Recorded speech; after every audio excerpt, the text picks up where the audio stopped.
We ready? Okay, are we ready? Oh, guys. We need to make sure Ellen's ready.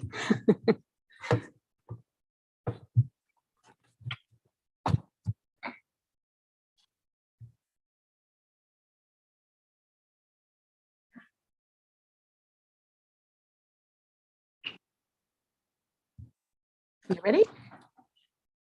Yes. Are you ready? Okay, thank you. All right, everyone, at 5:41 p.m., the December 8th meeting of the Mountain View Wisman School District Board of Trustees is called to order. Thank you, everyone, for coming. Will you all please rise and say the Pledge of Allegiance? I pledge allegiance to the flag of the United States of America and to the republic for which it stands, one nation, under God, indivisible, with liberty and justice for all. Thank you, everyone. Trustees may have roll call. Devin Conley, Christian, Ellen Wheeler, Laura Berman, Laura Blakely. Let the record reflect that all 5 trustees are present.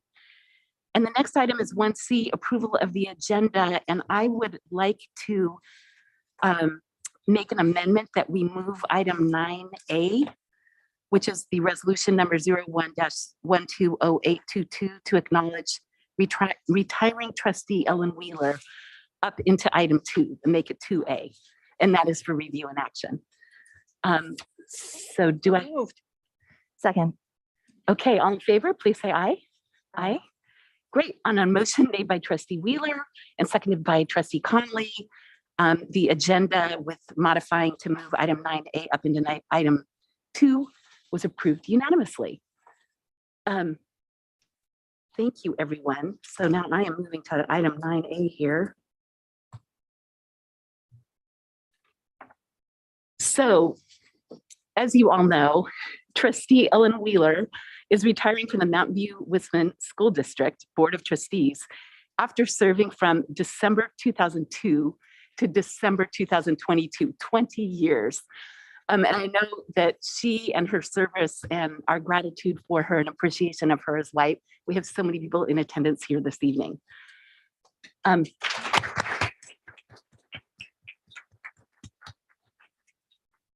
So I would like, I was thinking that we would read our resolution out loud, and then before we approve it, we take public comment unless anybody has a different suggestion of order to do that. Okay, should we do it the way that we often do, where we kind of just go around to do this? Devin, would you like to start? Sure.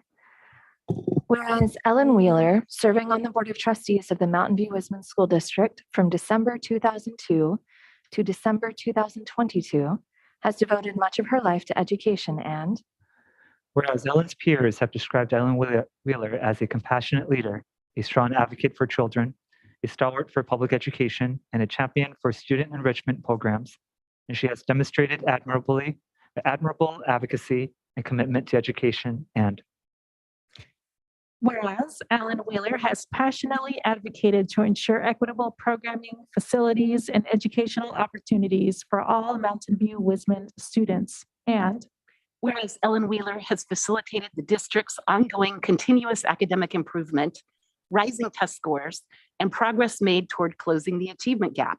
And whereas Ellen Wheeler served 8 years with the Santa Clara County School Boards Association, including serving as Hoffman Awards Chair, Vice President, President from 2018 to 2019, and Chair of their biannual election year New Candidates Information Forum for 10 years. And whereas Ellen Wheeler was founder and chair of the Los Altos Mountain View League of Women Voters Education Committee for more than 15 years, and whereas Ellen Wheeler was a League of Women Voters member of 20 years, including several trips to state and national conventions as an educational advocate. And whereas Ellen Wheeler was a member of Strong Start, Santa Clara County Office of Education's Early Childhood Ed Committee from its inception in the early 2000s. And whereas Ellen Wheeler served as Board of Trustees President multiple times, and worked collegially with 18 different trustee colleagues over the many years. And whereas Ellen Wheeler has served multiple terms as Secretary of the Los Altos Mountain View PTA Council and served as the PTA Council Honorary Service Award Committee member for many years. And whereas Ellen Wheeler served as MVWSD's representative to PTA Council, both as board president and when the others needed her to step in. And Okay, thank you. Whereas Ellen Wheeler hired and appointed 6 superintendents, Jim Negri, Eleanor Yick, Maurice Geisels, Craig Goldman, Kevin Skelly, and our current Dr. Allende Rudolph, who has served for 7 years. And whereas Ellen Wheeler served on many MVWSD committees, including the School Closure Task Force, the Boundary Committee after the board voted to close Slater, and the Communication Action Committee. And whereas Ellen Wheeler supported the district's successful passage of 3 parcel tax measures, which ensured the district has been able to support programming like art, music, mental health services, and preschools, even during lean times when other districts were forced to cut back on these programs. And whereas Ellen Wheeler supported the district's successful passage of 2 facilities bond measures, which enabled the district to renovate all of our schools, construct 3 new school facilities, Stevenson, Castro, and Vargas, and build 144 units of affordable housing for teachers and staff. And whereas Ellen Wheeler served as board president when Slater School was closed and also served on the board when 3 new schools were opened, Stevenson, Mistral, and Vargas. whereas Ellen Wheeler was a leader on the board both when brand new auditoriums and tracks were installed at Graham Middle School and Crittenden Middle School. And now, therefore, be it resolved that Ellen Wheeler is recognized for her 20 years of dedicated service to the students of Mountain View on the occasion of her retirement from the Mountain View Wisman School District Board of Trustees. Thank you, everyone. And we'll make the formal motion then after we take public comment. We have so many people here, elected officials and community leaders, and I know a number of you would like to speak.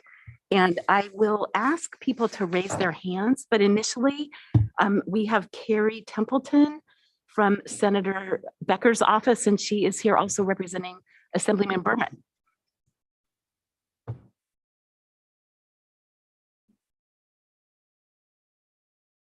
Oh, is it on? Here we go. There. All right, here we are. Well, first, I know that we were holding back some congratulatory acknowledgements from the audience. So that resolution was amazing, and congratulations, Ellen.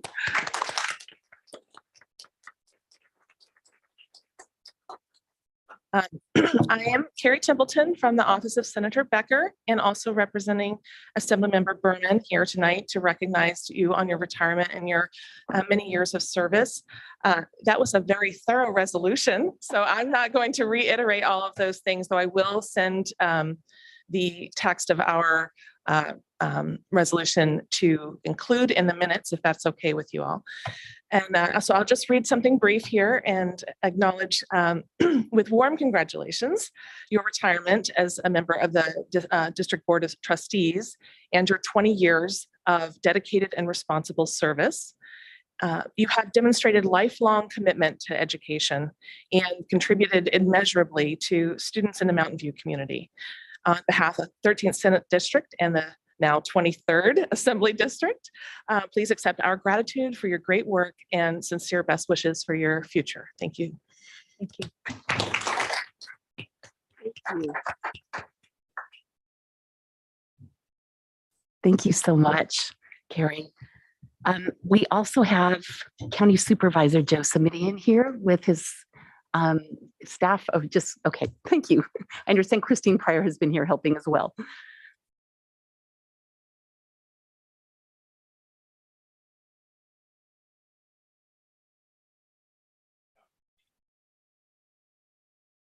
The red light goes on.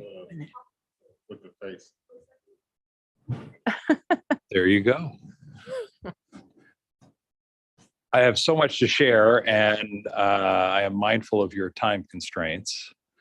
But Ellen, first, I loved the motion because it was in what I would call quadraphonic sound. I've never seen it done quite that way before, but I thought it was a wonderfully inclusive way for all of your colleagues to take a moment to say thank you and express appreciation.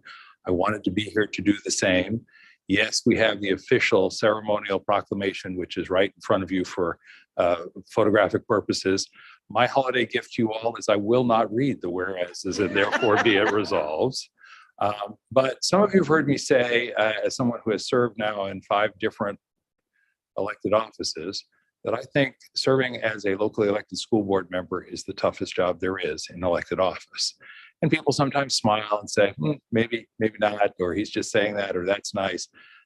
No, it's the toughest job because you are responsible for the thing that people hold most dear and most precious, which is their children. And you have to do that without the authority or the flexibility or the resources that you would always like. And that you got up every day and did that for 20 years. And in my observation as someone who's known you through those 20 years, got wiser with every passing year, but also more enthusiastic. There are others who I think might have understandably sort of been ground down over the years, and that has never been Ellen. I was saying to others, and we were all agreeing, wherever you go, there she is. If there's good work being done, if there's a cause that's worthy to be supported, Ellen has been there. I marvel at your ability to be truly part of the community in that way, Ellen. So what I want to say is thank you more than any set of words or whereases could ever convey for that 20 years, for the accumulated wisdom you have brought to the work over that 20 years, for the seemingly ever-growing enthusiasm that I referenced, which is really quite extraordinary. And I'm going to close with a statement of the obvious, which is, if it's the toughest job there is in elected office, Ellen, you certainly chose a tough time to close out your service with these last 4 years. And thank you for being there, not just when the job was easy and satisfying and rewarding, which of course it can be, but for being there during the toughest of times to make sure that the kids in this community had the foundation on which to grow and prosper. And they may never know it, but they should be saying, thank you, Ellen Wheeler, as we are tonight. So thank you, Ellen Wheeler. And in case it's not clear, I support and urge adoption of the resolution. Okay, thank you very much. Thank you, Supervisor. I have to step out because I have to go be online to be at a very important board meeting to talk about a very important topic, which is you. So thank you very much. Thank you so much. We really appreciate your joining us tonight. We also have in the audience Mayor Lucas Ramirez.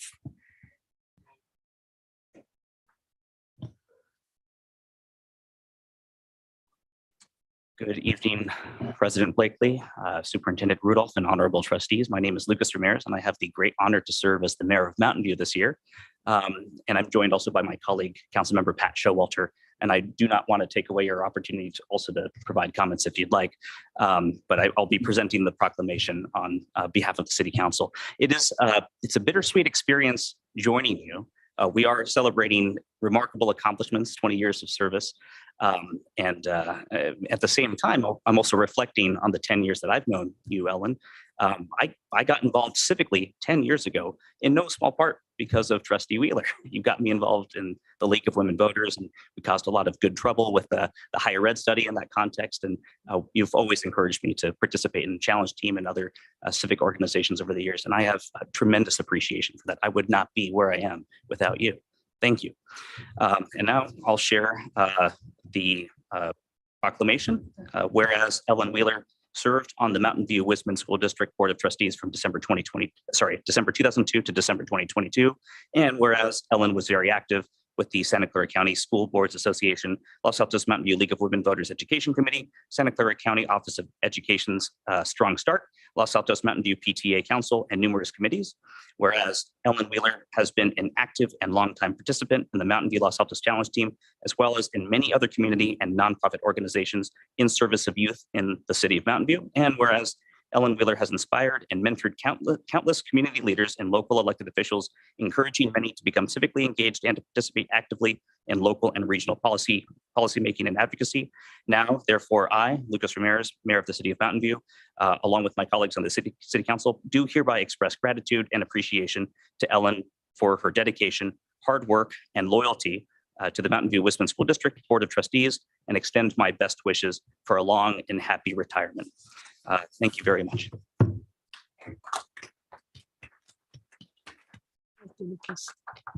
Thank you so much, Mayor. And I am not good with all this protocol stuff, so I should have mentioned that we also have council members, is that the right word? Pat Showalter here, and a few other electeds, which I will introduce you and encourage you to say something if you would like to. Yes, I would just like to follow on after Mayor Ramirez. And first and foremost, I am here as Ellen Wheeler's friend. We have been friends for at least 20 years, and it's just her support and collaboration on many things over the years has just meant a great deal to me. But from an education point of view, one of the things that I'm proud to have taken part in is the founding of the California League of Women Voters Higher Education Committee, and getting a study off the ground that allowed the League of Women Voters to take a position and to advocate for funding for higher education in California. And we did that on the floor of the League of Women Voters Convention. We talked Lucas into doing the talking at the podium, but after we did that, and we got permission to get this committee going, Ellen saw to it that we made sure that every T was crossed and every I was dotted. That is absolutely the requirement of the League of Women Voters. And I'm very grateful to you for doing that.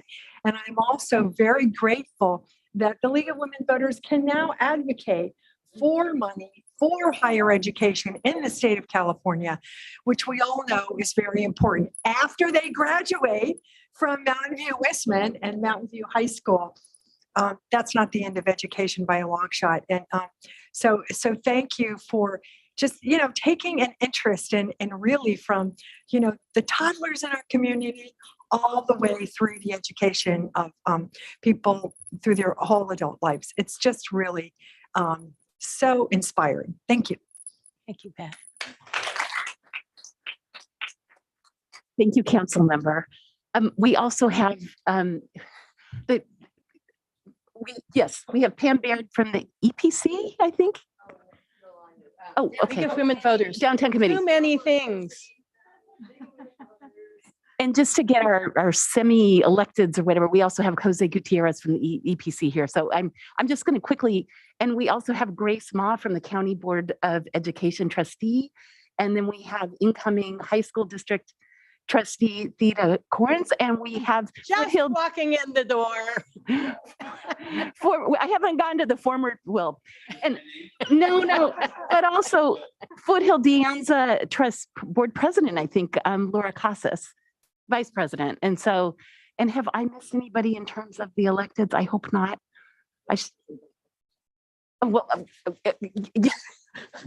I know Pam needs to leave. So let me get to the staff after she's got another commitment. Good Thank you, evening, everyone. Good evening, trustees and Dr. Allende.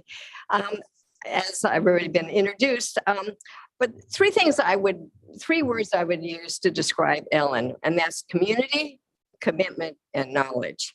I first became friends with Ellen when my business changed and I had finally the time to commit to community endeavors. And everywhere I went, there was Ellen, and especially with the League of Women Voters. The commitment that she has shown to the school board, and as Joe said earlier, is I can't imagine being on any more difficult board than being on the school board, and her commitment to that for 20 years is absolutely amazing. The other thing about Ellen is Pat already talked about her commitment to the League of Women Voters. I've been on the board of League of Women Voters, our local league, for a couple of years, and I am amazed at the board meetings when Ellen says, "Oh yeah, I know about that," and it may not be her little subtitle, but she knows so much about the League of Women Voters, voting, community commitments. It's absolutely amazing.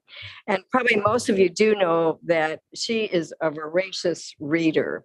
And I'm in the book club as she is for the League. And so we sit around and we figure out, okay, what book are we going to read next? And Ellen will have several suggestions. And then somebody else will make a suggestion and she'll say, "Oh, I already read that." And it's really good. So if you want to get some recommendations on what to read, ask Ellen. And again, Ellen, thank you so much for your time and your service to our community. Thank you. Thank you, Pam. So County Board of Education Trustee Grace Ma has been patiently waiting. Aw. So yes, thank you very much. I just wanted to express certainly my dear friendship with Ellen for 20 years. We've been around and together, and she's just been a mentor and a stalwart supporter, and just always, always committed and caring. And so I want to give you some flowers, and just to say quickly that we all love you. Thank you so much. Thank you, Grace. This is nice. So, and Foothill De Anza trustee Laura Casas. Good evening. I just want to say thank you, Ellen, for all your service through the years. I have known Ellen for quite some time, not quite 20 years, but close. And I remember one time we went to a league convention and she encouraged me to go and get something passed on undocumented students, the DREAM Act. And since then, the league has had a position on the DREAM Act, a positive position. So aside from that, Ellen, you're just a great friend, a neighbor. We take walks together, good talks, great emails on the League of Women Voters and up to date on everything. So thank you. We appreciate you, and you're not going away, so stay involved. Thank you. Thank you.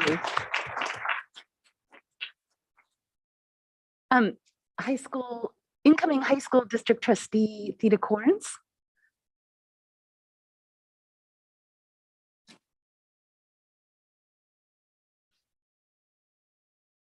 Hello. I do have the movement disorder, and I'm feeling a little emotional, so I may move around a little bit, but I'm not having a fit. I do want to add that Ellen is an incredible mentor.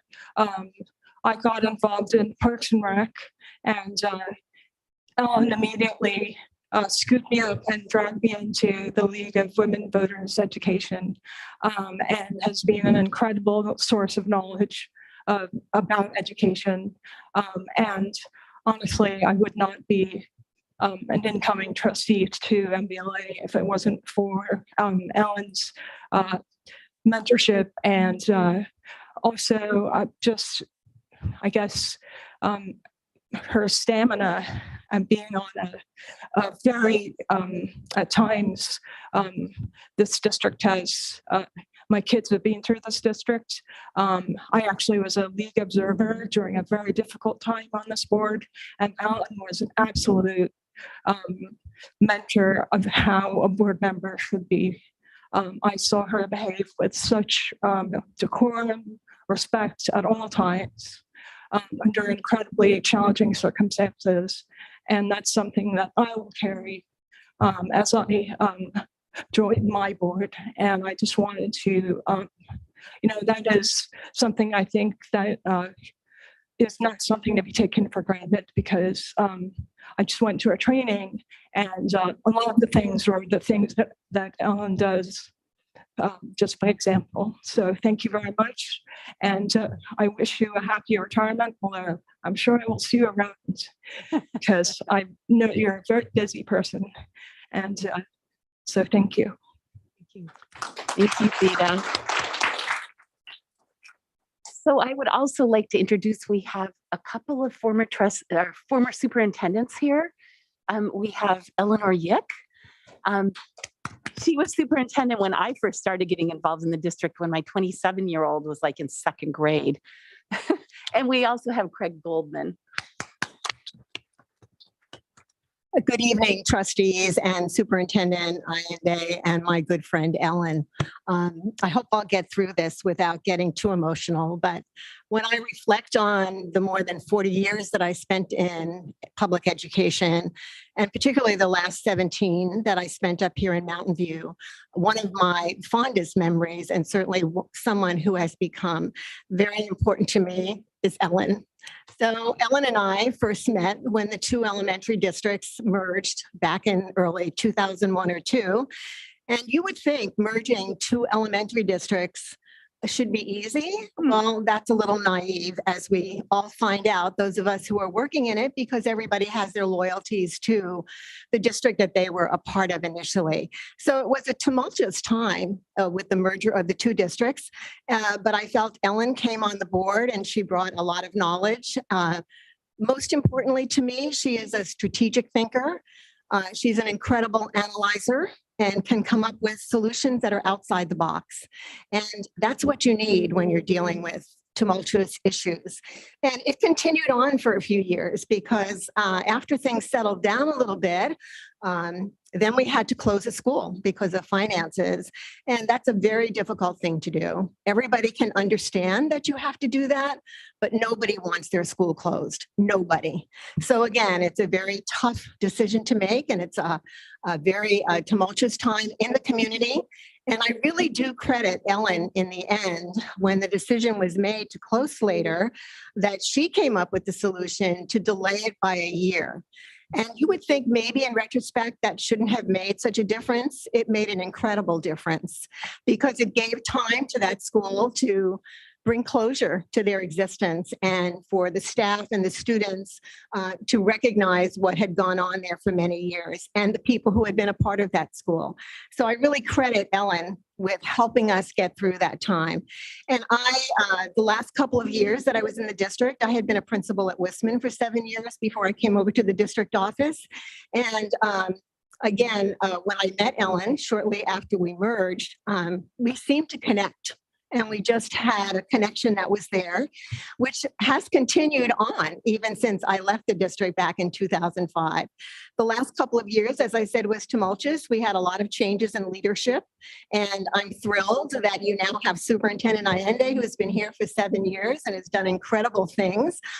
Because during the time that closing before I retired, we had changes in superintendent probably every other year or something. And I would serve as interim, and then somebody come in, and then I'd be interim, somebody come in. And it was back and forth. And you need strong and steady leadership for a district to really make progress. And I think that's what you have. And I know Ellen was part of the board that was involved in hiring Superintendent Allende. And Chris, I think you were a part of that board too, weren't you? Laura, I don't know if you were on that board at that time, and Craig may have been part of, or Bill Lambert, were you a part of that board at that time? So it's wonderful coming back tonight, seeing in the new board room, which I drove up to the front, of course, and was going to park there, but there was nobody there. So I decided to come around the back, and it's wonderful to see what you've done with the facilities. This whole park over here is just transformed. But in closing, I do want to say, again, one of my fondest memories from here has certainly been my relationship with Ellen, which has continued. We do something called walks and talks, most of the time out at Shoreline, and then go to lunch out there. So I kind of are kept abreast of some things that are going on in the district. But more importantly, we really talk about philosophy and education and issues that are going on. And again, thanks to Ellen, who urged me to join the League of Women Voters. I too joined my local League of Women Voters when they were doing a study on the role of the federal government in public education.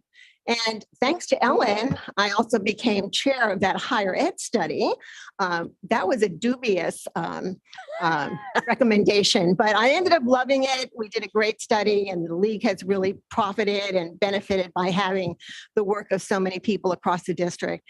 So I leave again tonight. Ellen is a fantastic board member. She is board member extraordinaire. She's well prepared. She reads all the material. She knows what's going on. She has interest and goes beyond that. but she is also one of my dearest friends. So thank you, Ellen, and I wish you good luck in your future endeavors. Thank you so much, Eleanor. Now we have former Superintendent Craig Goldman.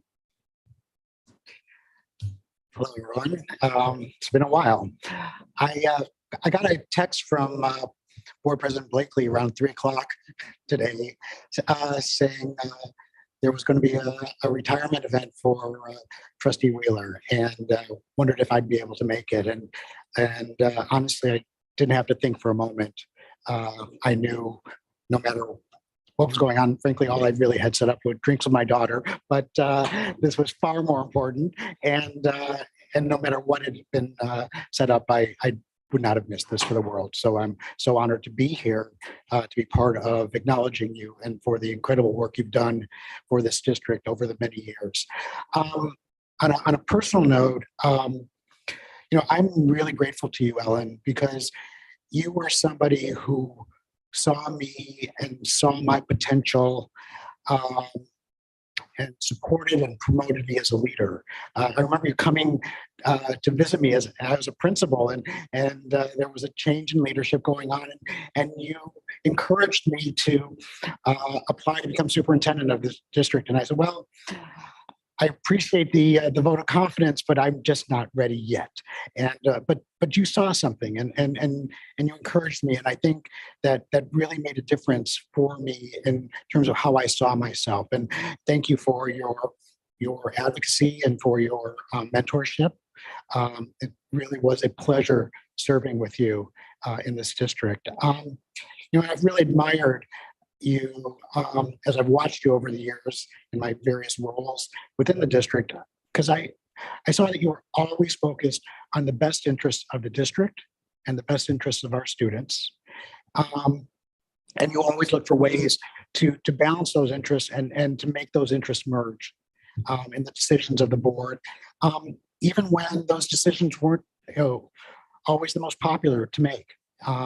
You stood firm and you held to your beliefs.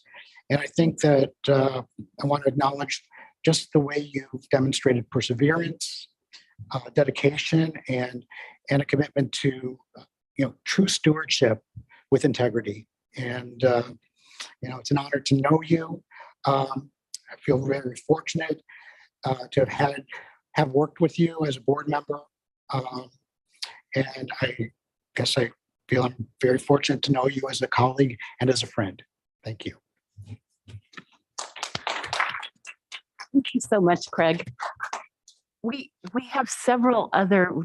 Greg Coladonato was another former trustee that served with Ellen Wheeler and Jose Gutierrez. Yeah, everybody. Yes. So I guess I would just say, if you would like to, just please raise your hand or proceed to the podium.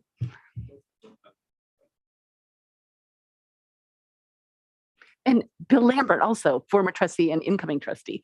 So, didn't mean. I don't have prepared remarks. I just want to say a few things to Ellen and about Ellen.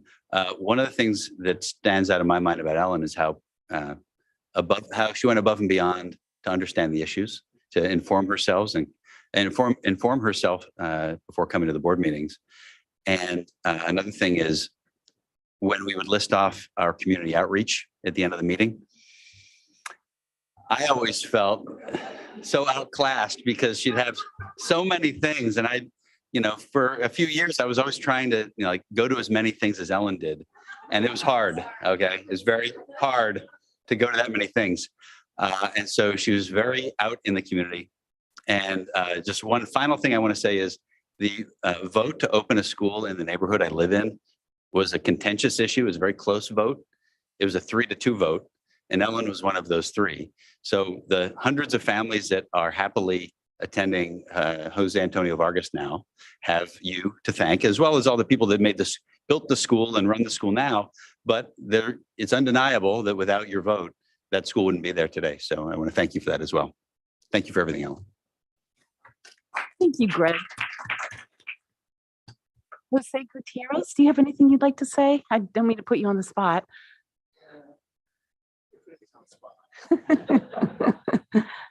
Very emotional time. Yeah, first time back in years. I had to take a time out. There's a lot to deal with.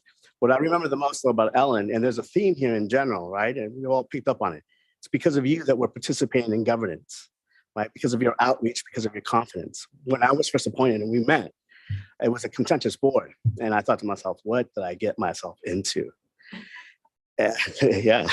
But then as we moved forward and we started tackling the issues, that left and the board grew. And it continues to grow to this moment.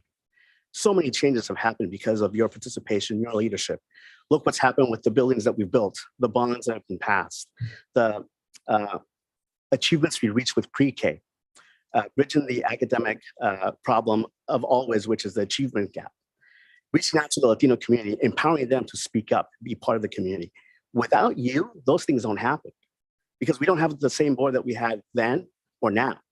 And I hope people understand that when you invest yourself in a community like this, it takes a lot more than just gravitas. It takes a commitment and it takes a friend to weather those storms with you. And we've been through a lot, we succeeded, and we're doing very well because of you. And I thank you for that. Thank you so much, Jose. Former and incoming trustee Lambert, did you have something you wanted to say?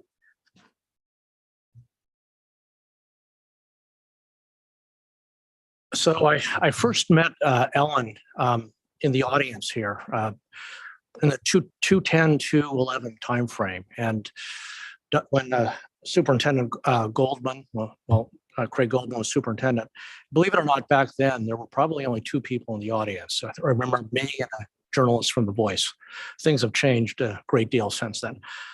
But Ellen noticed that I attended the meetings very regularly, and the first thing she did was to invite me to be an observer for the League of Women Voters. And so stepping in, one thing leads to another. During the subsequent years, she was extremely generous with introducing me to many of the people in this room, having me attend meetings, sort of getting me involved, and sort of just broadening the horizons. And eventually, I because of that, I ran for the school board the first time, and we have remained good friends during the subsequent years. She's continued to keep me informed of what's going on, inviting me to important events and things like that, which I really appreciate, to continue to keep me involved in the school district. I say that the same thing, and I'll say it in a different way about the common theme here. I think, the community really should be very grateful for you getting people involved in the politics and governance in Mountain View. I mean, you've introduced so many people and gotten them involved. And not only has it helped the community, but it's made each of our lives individually much, much more richer, because we've learned things about ourselves that we never thought possible. And it's because of you. So I thank you for that. We'll continue having, or I don't know if anybody knows, but every 6 weeks to 8 weeks, we have a dinner at La Fiesta just to talk and to keep informed. And we'll continue having those dinners, and I look forward to it. So thank you very, very much. Thank you. Pardon? There are other people here, Judy Crates, others. I don't know if anybody else would like to speak, but if Julia, if you would, please. I encourage you to take the podium. No? Let's do the members of the public first, and then. Did anybody else want to say? So I knew Ellen in a different way than all of you, because in 1997, she walked into Bub's school to register her son for kindergarten.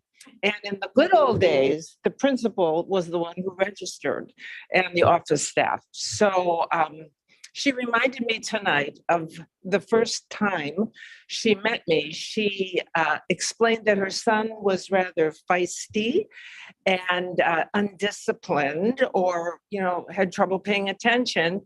And in my ever so subtle way, which I am well known for, I said, he needs structure. And so, and she reminded me about that tonight, and I guess that's what sticks in people's minds. But he did get structure. Look at where he is today. He went through Bub, and Graham and onward. Ellen was always an involved parent. And I think that's how there were so many involved parents at Bub who subsequently came to be school board members, that she fell in with that crowd and moved on to become a trustee. And during these 23 years that I've known her, I've had different roles as principal, whatever. And she has always been, you have always been consistently supportive in no matter what role, actually asking for opinions and more importantly, really listening to me. And we have established a friendship over the years and continue to this day. We've worked the challenge team together in addition to the school district. So your contribution is well noted by everyone here, and you will be missed as a board member, but I know you will continue to be a leader in the community of Mountain View. So thank you for your service. Thank you. Thank you so much. If anybody else wants to speak, please take the podium. Otherwise, I'm going to, please, Julie Yick, Dr. Yick from the two Dr. Yicks in this room from the high school district. Hello, good evening, trustees, Dr. Rudolph and Ellen. It is just a pleasure to be here to thank you for your many years of service. I am a teacher at Mountain View High School, and I have had the pleasure of spending a lot of time around very enthusiastic and sometimes rambunctious ninth graders. And, you know, having taught in the district now for 10 years, I'm always confident when I start the year that the ninth graders have had a really solid educational foundation. And I think they've benefited from the care and dedication of the teachers, the community, and certainly the steady leadership and care of the trustees. So Ellen, I just want to say thank you for your service over the many years and your encouragement, as well as I've continued my work in education, my doctoral program. You've always been there to also share your knowledge and expertise from your perspective as a board member and someone who's so deeply knowledgeable and dedicated to the field. So thank you. Thank you so much. Dr. Rudolph. Yep. So first, I apologize for being standoffish. I have a slight cold, but I've tested negative, so I'm not close contact for y'all, but I just want to be clear. So Ellen, I'll take us back to 1986 when we first met. Felt like I felt like everybody else had like 20 or 30 years. But so we both share a love of books. So I'll start off with Tennyson. How about that instead of a joke? So though much is taken, much abides. And though we are not the strength which in old days moved earth and heaven, that which we are one equal temper of heroic hearts, made weak by time and fate, but strong in will to strive, to seek, to find, and not to yield. And that quote really speaks volumes to what you bring to the board, the tradition, regardless of the flash in the pants that, you know, comes every so often, the tried and true sort of approach that you always bring and remind me of. Even a couple meetings ago where you were like, just make the decision and stick with it. Because once you make it, nobody can fault you on it. So I really do appreciate that. And I know that I stand here on the shoulders of giants, as do my predecessors. And I would say that you're one of those giants that we stand on. And so all of us, you have, I think, 3 of the longest superintendents in this district from his 20 plus years. And that's a reflection of you, right? I remember meeting you after I lost my suit for the final interview. And you saying and assuring me that it was going to be okay. And, you know, who knew where we would have started? But as I came in here today and I looked at the setup, the people, and the shovels on the wall, I think it's fitting that you started during the time when the district was contracting and you're ending on a high note when the district is starting to spread. And while you will be missed, I am grateful for the time that I've had with you. And I look forward to our annual lunch meetings with the kids at Shoreline in the summer. So thank you so much. Thank you, Dr. Rudolph. And I have a statement here that our neighboring school district, Los Altos School District trustee, Shelley Sirkai, asked me to read. She was not able to come this evening. But so this is from Shelley to Ellen. As I was reflecting on how to sum up my feelings about Ellen in a brief statement, it became so clear to me that Ellen is more than a colleague and more than a friend. I'm sure you all know of her many accomplishments in the community, but what you may not know is the profound impact that Ellen has had on me. I first met Ellen when I joined the executive board of the Los Altos Mountain View PTA Council. Ellen was always right there in the front row. Long before I thought about running for school board, Ellen was someone who exuded knowledge, confidence, and a deep understanding of what it actually meant to serve kids. Over the years, Ellen became my unofficial mentor, unbeknownst to her. I never asked Ellen to mentor me. I just paid close attention to Ellen's advice and never hesitated to ask her questions, which she always answered with her wit and honesty. Ellen is the one who rallied us school board members into school member row at the challenge team meetings, which she did just this morning. And those of you who know Ellen know that she is always the one who starts the email thread about saving seats. Ellen has earned her retirement many times over, and I'm going to miss her as a school board colleague. Luckily, I don't have to look further than our community to see Ellen advocating for our kids.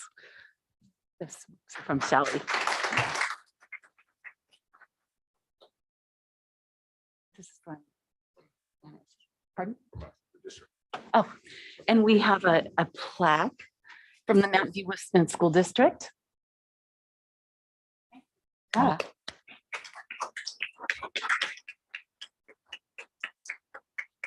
And in my excitement to introduce all our wonderful and honored and esteemed guests, I neglected to say that we have a certificate from Anna Eshu's office.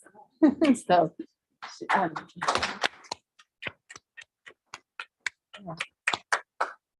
and the trustees, I mean, I'm just going to say thank you, thank you, thank you. You've been a mentor and well, what everyone said tonight. But the rest of you may have, does anybody, Devin, Chris, Laura, have something you'd like to say? Devin? Well, I think one thing that's been clear tonight is that the League of Women Voters is a gateway drug to public service. I've known Ellen for over 15 years, and when I wanted to become more civically involved, she encouraged me to be the observer for our school district for the League of Women Voters. And after sitting in the audience for a year, I decided to run for office, and the first person I told was Trustee Wheeler. So like many have said before me, thank you for your mentorship. Thank you for your generosity of spirit in introducing people to each other and encouraging me always to pursue leadership opportunities. You encouraged me to be a Hoffman reader for the Santa Clara County School Boards Association and to run for delegate assembly for CSBA. And now I'm a director for the California School Boards Association. And it is in no small part thanks to you. So you leave behind an incredible legacy of leaders that you have brought up in the community around you and with you. And I have no doubt that you will continue to do so in the years to come. Thank you.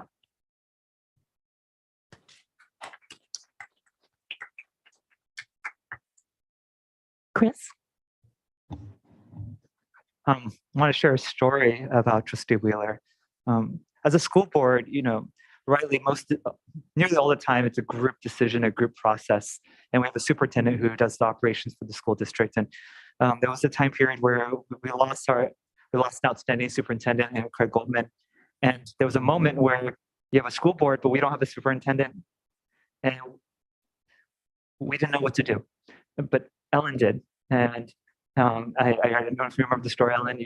You called me, and then we met in, I think, my yard in my house, and you walked us through there's a rare moment where you have a board and you don't have a superintendent, And as we introduced, you talked about Kevin Skelly, and your experience allowed the districts and most importantly, the children to continue to live their lives without them having to be impacted by the turmoil that was happening in this office. So if that wasn't for you, that would have been a catastrophic moment for the kids. And your experience there allowed a lot of people to not see what was happening. So you made a pivotal, you changed the district at that moment as a single trustee. Another moment I see your individual influence and the fingerprint of the school district is in early childhood. And our district is a leader in what we do in early childhood education. And that is so much, that is all you, Ellen. Like for 20 years of your advocacy and your promotion of that. And that is your lasting legacy in this district. And on a personal level, I know I continue to have to learn the lesson of you always remind me of how much relationships matter and that I need to speak to people and meet with people. And I know I'm still learning that lesson, and I still have so much to learn from you. Thank you, Ellen. Thank you, Chris. Ellen, I don't know if I can top or what more I can add. I've just completed my second year of service here on the Mountain View Wisman School Board, and also, like others have shared, when we first met, you invited me to join the League of Women Voters, and so it begins. So you have inspired so many in this room, and thank you for inspiring and encouraging so many women in the community of Mountain View to take on leadership roles and to be involved. And you have empowered me and encouraged me in this role. And I learned from you week after week. And I hope to continue this relationship even after you've left the school board, because I feel like I don't want you to leave yet. I still have so much to learn, hearing from all those who have known you for 2 decades or more. So thank you for your years of service. Thank you for shaping our community, our children, our families, our schools. I was thinking that, you have been serving the students that are now adults who may have their own children in our district now, and you have really had such a hand in forming the schools that we see here today in our community. So thank you for your years of service. I am very grateful. Thank you, everyone. And we know where you live, Ellen. You can run, but you can't hide. I will be consulting you in the future, I'm sure. Do you have something you would like to say? Yeah, I'd like to thank everybody for coming out tonight. This is extremely meaningful to me. My 2 sons came with me tonight, and I was proud to be able to introduce them to you and you to them. Very meaningful. I feel like I'm living at a good time and in a good place. So, I think this is a good board with, I say this, don't blush, but, an exceptional superintendent. So I would like to share one anecdote, which is I've been on the board when we tried to hire superintendents before. And I don't know if Allende is going to hear this now, but a criteria that we had many times during those hiring processes was we were looking for a long-term superintendent. And I remember when we hired Craig Goldman, we were looking for a long-term superintendent. And when we hired Murray Speisels, we were looking for a long-term superintendent. We gave up on that goal because I don't know how many people know the tenure of superintendents in this state, maybe around the country, is like 2 to 3 years. So it wasn't unique to us, but it's very difficult to continue with progress and the work and the goals that you put for the students and the staff. And then we get this application from this guy from across the country who'd never been a superintendent before. And for a lot of people, that would be a deal breaker, and we were so impressed with Allende Rudolph that we decided we want to give him a chance. And here it is, over 7 years later. And you are now the long-term superintendent that we were looking for. And I hope that you stay for a long time still. And yes, I'll still be around, but like I say to people, I love to read. What I'm going to do in my retirement is finally read as much as I want. And I go for walks with a lot of you in this room, want to do more walks, want to do more travel. I love Broadway. I'm going back to Broadway in January to see some more plays and shows. I'm always recommending to people. I read another review today of Hadestown, Allende, and I thought of you. When things come along, you should grab it, because it's not going to come along again. I want to say one more thing. I'm looking at these golden shovels up there. To be able to leave on the high note of accomplishing a great thing, pretty rare, of getting commitments and agreements by myriad people in different groups to finally get teacher housing for the teachers and staff in our district is a wonderful thing. And it's nice to be able to go out on that high note. So thank you, everybody, for coming tonight. And I think we have a meeting to. Yes, we do. But before that, we do need to adopt the resolution. So do I have a motion? So moved. Second. All in favor, please say aye. Aye. So in a motion made by trustee Conley and seconded by trustee Berman, the resolution was unanimously approved. Thank you. And I am going to suggest that we take a short break before we go to item 3 on the agenda. So we will take a short break at 6:37. Thank you.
Okay, at 6:50, the meeting of the Mountain View Westminster School District Board of Trustees has returned from break.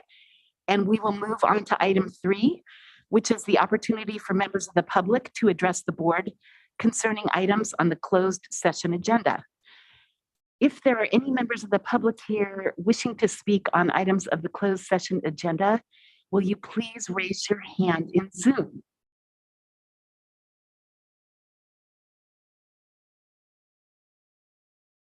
Okay, I don't see any. So at 6:51, again, we are going to break for closed session.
lost my report out. There it is. Okay, at 7:30 p.m., we are returning from closed session, and I would like to report out that settlement agreement for student number 600-15909 was approved by a vote of 5-0. This settlement requires reimbursement funding to the student totaling $340,168 and fully resolves the student's claim for 3 years. Okay, thank you, everyone. And we will now reconvene open session. Oh, and I'm sorry, for a year I've been doing this wrong. We just reconvened open session and I just gave the closed session report. So we will now move along to item 6, which is the consent agenda. All items on the consent agenda are considered to be routine and will be approved in one motion. If discussion is required, items may be removed for separate consideration. Do I have a motion to approve the consent agenda? So moved. Second. Okay, on a motion made by Trustee Wheeler, seconded by Trustee Conley. Oh, I'm sorry. All in favor, please say aye. You were going to do public. Oh, thank you. Yeah. Is there any, you're just going to keep me honest to the bitter end, Ellen. Thank you. If there were any members of the public wishing to comment on any of the consent agenda items, and we have one, so thank you very much. Please raise your hand in Zoom. And we have at least one person who would like to comment, and let me see if there are any other hands. Okay, I just see one person that would like to comment. That is Pei Ying Lee. And you will have 3 minutes. And when you see the timer, please unmute yourself and share your comments with us.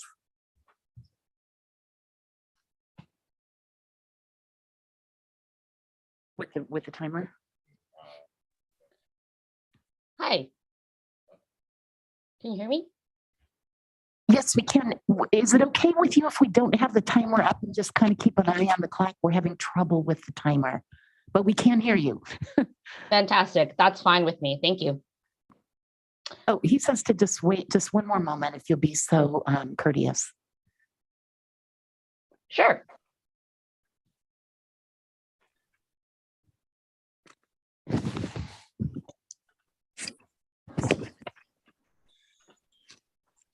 There we go. Thank you. Please proceed.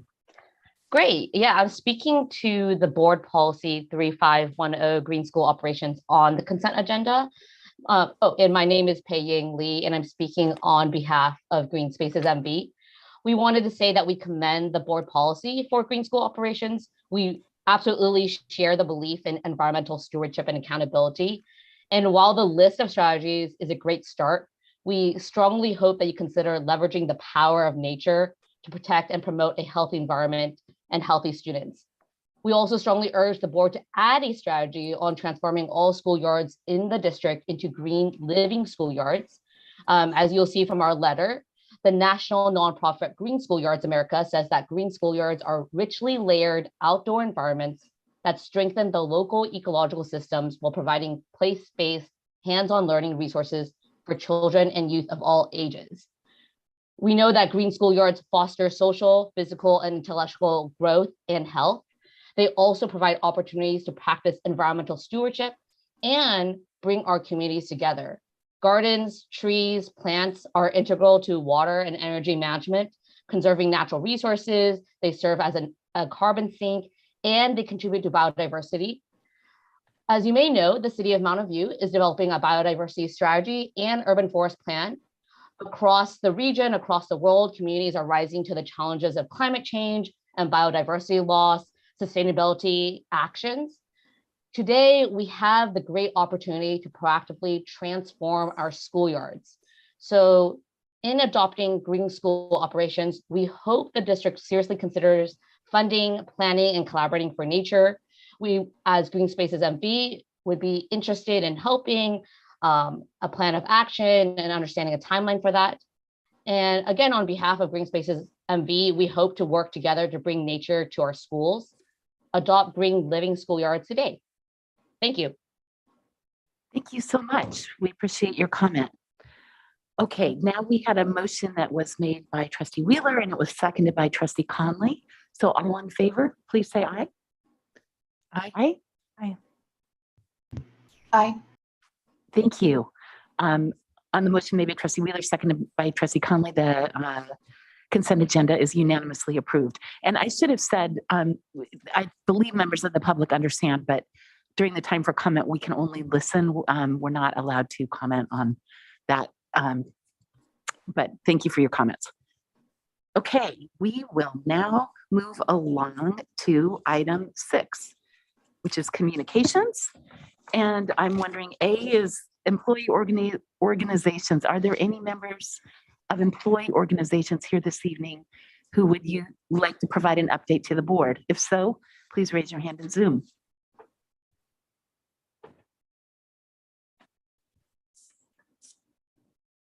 Okay, I am not seeing any, so we'll move to item B, district committees. Are there any members of district committees here this evening who would like to provide an update to the board? If so, please raise your hand in Zoom.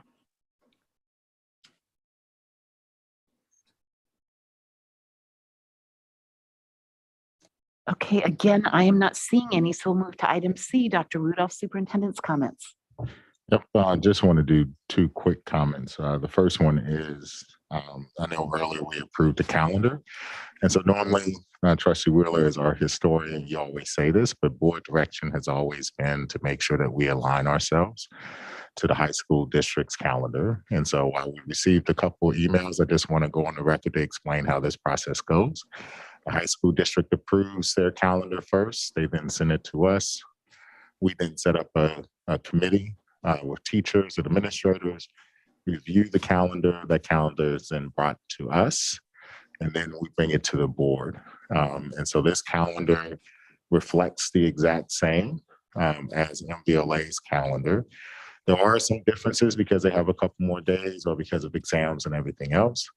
And that gives us a little bit to play with. I think they have one more professional development day than what we have, or 1 or 2 or something like that, which is why we had the opportunity to either end on a Friday or end on a Monday. And so that was our biggest decision. But just to be clear, unless board tells us otherwise, we always align ourselves with the high school district. And we do that primarily because we want to make sure that parents have the ability to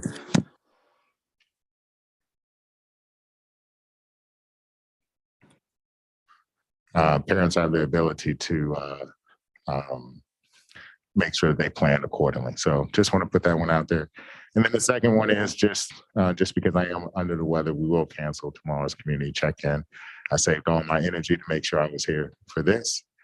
As I said earlier, I did test negative, so it's not like I'm contagious or anything like that, but a lot of energy went into just making it to this. And so I don't know if I'll have the energy for tomorrow. So I'll just go ahead and cancel that now so that people are prepared. Thank you, Dr. Rudolph. I do appreciate it. And I would just like to note that the calendar this year, we just approved, that was in consent, wasn't it? Yeah, sorry. So this is December 8th. And last year, I think it was into January. And we did get some feedback then about camp schedules and stuff. And this year, I know that the high school district, I talked to President Vonnegut, they were trying to get theirs approved earlier so we could do the same. So I feel for the people that would like it early, but we're doing our best, and at least it's done this calendar year. So thank you. And thank you to the team that worked on it at the district. Okay, we will now move to item 9, review and action. And we already adopted the resolution to acknowledge retiring trustee Ellen Wheeler earlier in the meeting. So we'll move to 9B then, which is the 2022-2023 first interim report. And I believe we have Dr. Westover presenting the first interim budget report to us this evening. Dr. Westover.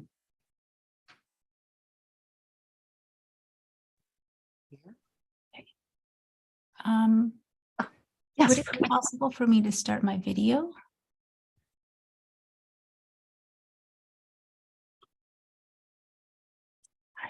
Good evening, trustees. With me this evening, I also have Nadia Pongo, who will be presenting with me. I want to give her a moment just to make sure she's also able to unmute with me. Good evening, trustees. Good evening.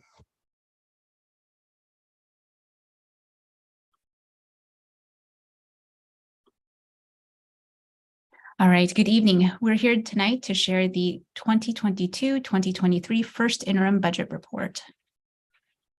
So we always connect our work back to our strategic plan, and our strategic plan calls for equitable distribution of resources that support student success. We also have a board resolution that guides our work, which defines that our budget is balanced as long as our unrestricted general reserve level in the third year is between the percents of 17 and 20%. And we can have deficit spending in any or all three of the 3 years in our multi-year projection. As we go through our presentation today, both Nadia and I will talk a lot about our budget and why, what creates our budget for our trustees that are on the board that have lots of experience. Much of this will probably be review for you, but we wanted to make sure to cover it so the general public would understand how our budget process works. So we have unrestricted and restricted categories. Unrestricted revenues and expenditures are for discretionary funding used for general operations, all ongoing expenses and shortfalls in other funds such as special education and transportation. We also have restricted revenues and expenditures, and these are non-discretionary revenue used for specific expenditures for which the funding is intended. So for example, special ed and our title monies. And we also have reserves, which is the unrestricted ending balance of Fund 01 used to fund economic uncertainty and one-time expenses. So now on to our first interim budget report. So our first interim reflects the actual data, the revenue and expenses through October 31st, and it's our first formal update of current year projections since our adopted budget. And it's presented to you as an action item for review and approval. And then we'll be back in front of you again in March for our second interim. This is a diagram showing what our process looks like. In any year, we actually have 2 processes going at the same time. So right now we have first interim to talk about where we are right now. And then shortly in January, we'll start to monitor the governor's proposed state budget and start budget development for next year. During the first interim, we only see that reserves are high because funds that were not fully utilized at the end of the 21-22 year are rolled forward.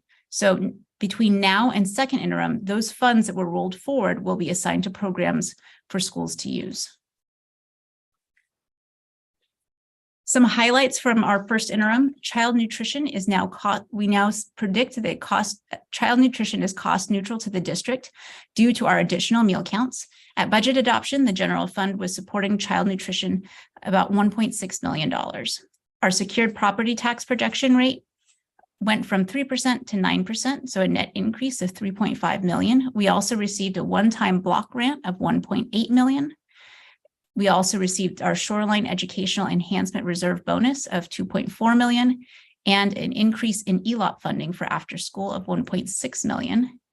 We're also seeing a contribution increase to both MOT and special education of $966K. Other highlights: we had a 3% off schedule bonus for all employees. Carryover was not included in the budget adoption, which was $3.6 million. We also had a cost for independent studies, which was not in the 21-22 year, of $211K, and one-time ELOG funds to pay for instructional aids at Castro of $268K. We also wanted to touch on how our one-time COVID funds impact our budget. So every year until our COVID one-time funds are exhausted, we'll see a change in our restricted funding. We do have a multi-year plan to spend down our COVID funds for students, but because we are bringing up the rollover, each year at first interim, we'll recognize the carryover and you'll see changes that are planned and anticipated to our restricted funds. So we're not able to show those funds at budget adoption because we can't guarantee that they're available.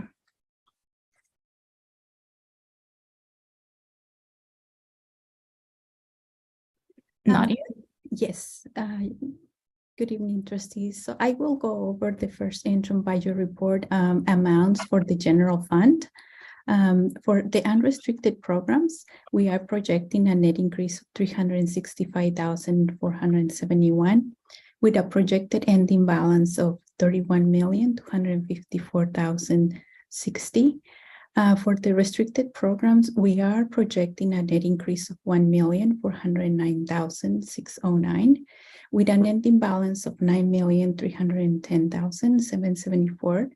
And I want to reiterate about the restricted programs that we do have a large ending balance, but this is for restricted programs due to the one-time COVID funds that will be strategically spending down in the next couple of years for a combined 40,564,834 with a reserve level of 29.20%. Here we have the multi-year projection, and at first interim, we like to compare budget adoption versus first interim. At budget adoption, we were projecting a net decrease of 4 million with an ending balance of 29 million and a reserve level of 25%. Here at first interim, we are projecting a net increase of 1,775,080. With an ending balance of 40,564,834. And some of the items we mentioned earlier, as we after unaudited actuals, we're able to reset the beginning balance. And at first interim, now we have our actual beginning balance. And also we increase the projections for secure property tax with the assessed value that we had projected at 3%, now at 9%, which is a net 3.5 million increase. We are also saving 1.6 million by not doing a contribution for child nutrition. For the restricted programs, we recognize some of the revenue, including 2.4 million from the shoreline education enhancement bonus. For the expenditures, we are included in first interim the 3% of salary schedule appreciation bonus. For year 2, 23-24, some of the key assumptions is 3% for the assessment value for secure property tax. And we are also including the 4% salary increases as we have settled. We are projecting a net decrease of 3.2 million with a 24.31% reserve level. For year 3, our assessed value is at 2%. And we are projecting it's the pen column, but we are not settled for that year yet. For this year, we are projecting a net decrease of 5 million with an ending balance of 32,193,888 with a reserve level of 17.73%.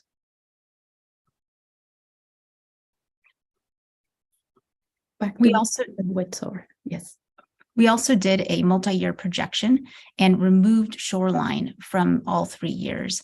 And part of this is because our agreement with the city is ending in June of this year. And I'll talk a little bit about this later on, but we wanted to show the board as part of first interim of what our finances could look like if we did not have shoreline. So in the 3rd year out, it leaves us with a reserve level of 14.12% and a deficit spend of 7.9 million.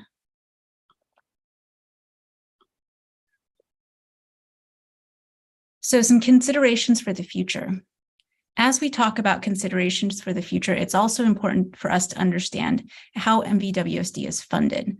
So I'll take a couple steps back and first start to talk about Prop 98, which defines the state's total obligation to public education, and it's met with a combination of property taxes and state funding. Most California school districts are funded by a mixture of property taxes and state aid. The state sets a target funding goal, and then the state makes good on the shortfall in property taxes by filling in with state aid. By the same token, increased property taxes reduce the state's share of their obligation. In a minority of districts, property taxes exceed the target established for state aid, and the district keeps the excess property tax, but receives only limited state funding. And historically, these are restricted for specific purposes, categorical programs, such things as special ed and transportation. These districts are called excess property tax, basic aid districts, community funded, or locally funded. So all of these terms mean the same thing, and Mountain View Wissman is a basic aid school district. So I have a diagram to depict what happens. So on the left-hand side, we have property taxes. If property taxes don't meet the LCFF level or the level set by the state taxes come in and fill up the rest to make the district whole. Community funded or basic aid districts, on the other hand, property taxes exceed the state funding goal, and then the local district keeps the extra. So this would be an example of Mountain View Wissman School District. And how does this impact students? So on the student level, since we're a basic aid district, we have the same pot of money for no matter how many students we have. So for example, if we have $100 and we have 2 students, we spend $50 per student. If we get more students, we still have that same amount of money to split amongst 4 students. So $100 for 4 students would then mean $25 per student. Now I want to talk a little bit about the Shoreline Regional Park Community Act. In 1969, state law turned North Bay Shore into a quasi-redevelopment agency that still exists today. The state dissolved all redevelopment agencies, or RDAs, in 2011. North Bay Shore is still in effect because it has its own law, even though it acts exactly like a redevelopment agency. It is still in place because it has its own carve-out. The law, called the Shoreline Regional Park Community Act, diverts all taxes from North Bay Shore to the city of Mountain View to redevelop the area. The original act cites that the area is conducive to ill health and transmission of disease. Since MVWSD is a basic aid district, this means that the district receives no funding from North Bay Shore unless the city, through the Educational Enhancement Reserve, or EER, chooses to pass the funds on to the district, and there are no other outstanding obligations. When we say other outstanding obligations, this is if the city chooses to bond against the property taxes and it uses the full amount, the schools theoretically could receive no pass-through because the city's obligations to pay the bonds comes before their obligation to pass funds on to the district. So an example of some of the growth that's happening in North Bay Shore is 1255 Pear. So from 1255 Pear, we anticipate getting 119.41 students. These numbers are based on projections of student generations based on the types of units that are being built. So 1255 Pear is the first of many residencies that are going to be coming online in North Bay Shore. Looking at just one development, we first want to start by talking about our expenditure per pupil. We spend about $23,000 per student in our district. If we receive an additional 120 students from the Pear development, it will cost us approximately $2.8 million. That will need to be cut from MVWSD's budget in other areas if we were going to continue to provide the same level of services to our students. So we're talking about our ongoing operations. This equates to the teaching staff at one elementary school. And again, this is just one example of how growth in North Bay Shore impacts the district. The status of the Educational Enhancement Reserve, currently the Educational Enhancement Reserve expires on June 30th, 2023. After this date, the district would receive no pass-through funds. The city has been clear that they'd like to continue to provide pass-through payments to MVWSD, but states the need to study the North Bay Shore area before committing to a new EER. So we actually are faced with 2 different problems. We have the problem of building new schools, which we've talked about in previous board presentations, and also managing the ongoing operational expenses due to approved new housing. So tonight we're really focusing on the operational expenses. This is an example of how the EER has worked prior to the 2019 agreement. So if we look at the bottom, in the 2018-2019 school year, the total share between the elementary school district and high school district, because we're both part of the EER, would have been 15 million had there been no JPA. The city then passed through a 6.6 million to both the elementary school district and the high school district, which was about 43% of the revenue that would ordinarily come to both elementary and high school districts, which meant that the elementary school district and the high school district lost $8.4 million.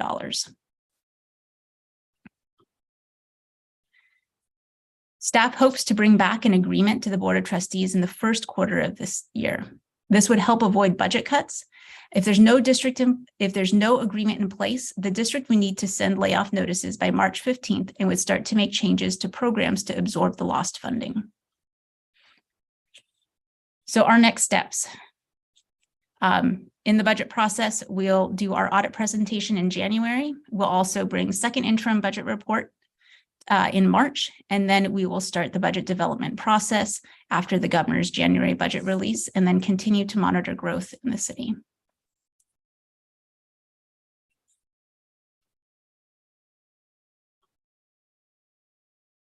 Are there any questions? Thank you very much.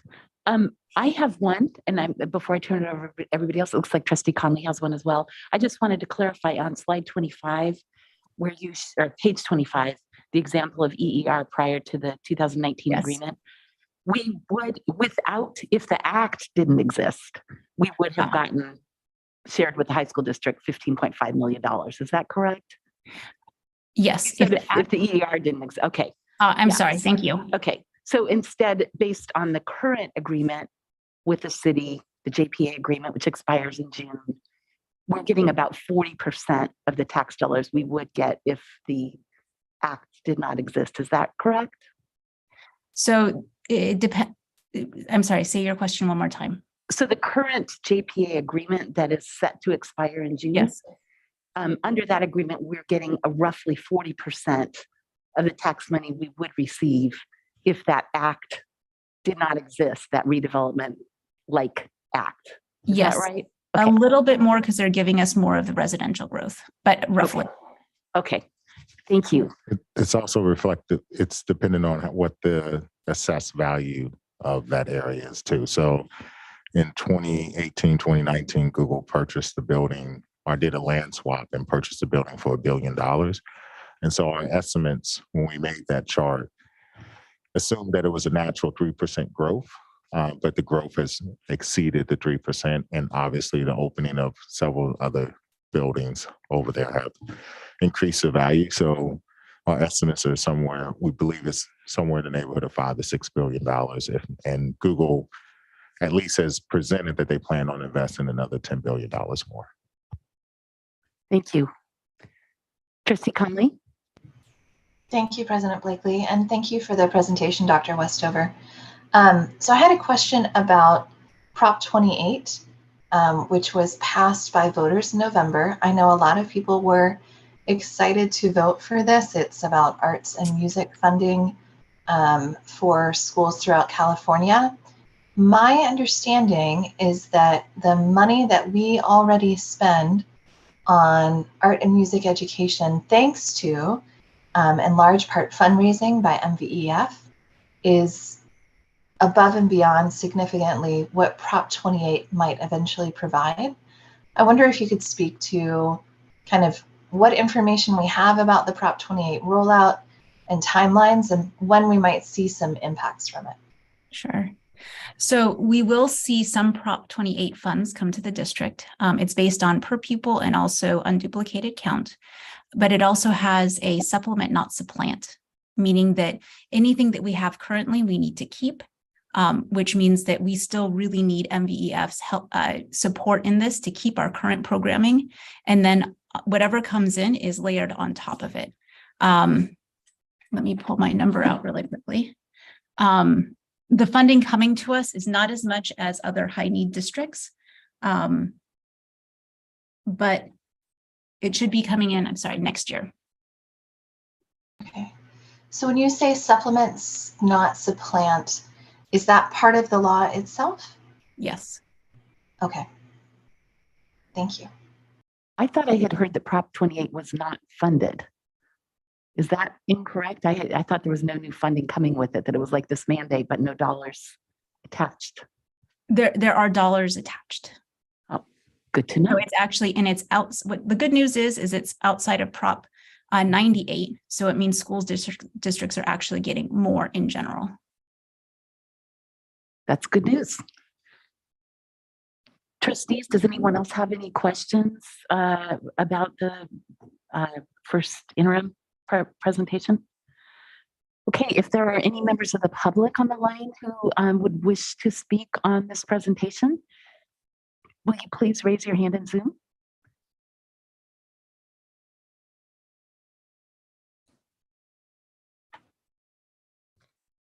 Okay, I am not seeing any.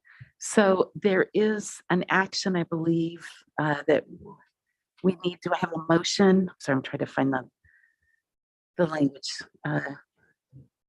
Nothing fancy. It was something like a motion to approve the first interim budget, as I recall. Do I have a motion? I have a motion to approve the recommended interim budget as presented. Second. Thank you. All in favor, please say aye. Aye. Aye. Aye, or raise your hand.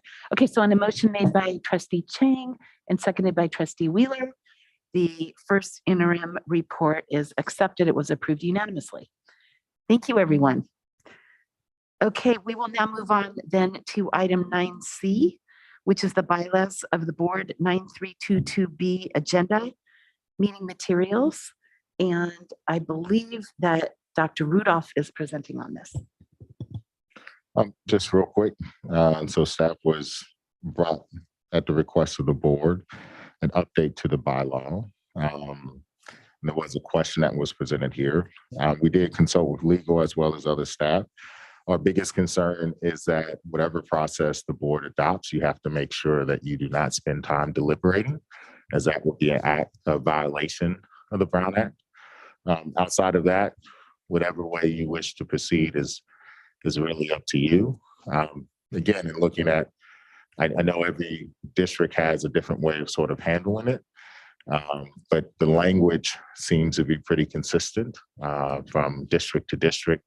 I think the informal processes that they use is really up to the trustees and may evolve over time. And so that's sort of where staff sits. However, we're here to capture any changes or any formalization of the process that you want. I just want to just reiterate that this is CSBA's boilerplate. And again, from district to district to district, the policy actually looks the same with the exception of ours. This new iteration is just a copy of the CSBA and does reflect what is true with the other school boards. Thank you, Dr. Rudolph. Are there any trustees that have clarifying questions on this? Trustee Chang? Thank you. Based on the district's interpretation of the policy being proposed, how would the future agenda item act in practice? So would this mean that board members would no longer, if there's an item that comes up in a meeting that inspired them to want to suggest to their colleagues, not to discuss, but suggest a future agenda item, would that mean that that part of the agenda would no longer be a place for board members to present future agenda items? That's up to y'all. That I have nothing to do with that. I've done my due diligence in terms of the actual policy. It's what CSBA recommends. However you want to interpret it is up to me. The only thing I would say is that, or it's up to y'all. The only thing I would say is that DWK and William Tunick, when I spoke with them, were very clear that you cannot, which we have done, go into a lengthy debate about the topic and debate the merits. You can only say, this is the topic, and then you go from there.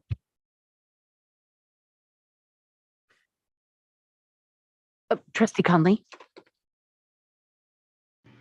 Thank you. So just to clarify, based on the way the bylaw is written, that future agenda items moment would be my understanding is based on the bylaw would be where if somebody had approached the board president and had not been able to get approval of the agenda item, that they could, that's where the appeal would happen to the broader board for a straw poll.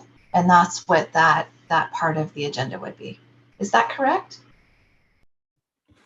In consultation with other districts, the board president, if somebody may say something, the board president will wait and make a determination as to whether or not it's been covered, if it's going to be covered, or if it's something that falls within the purview of his staff or something like that.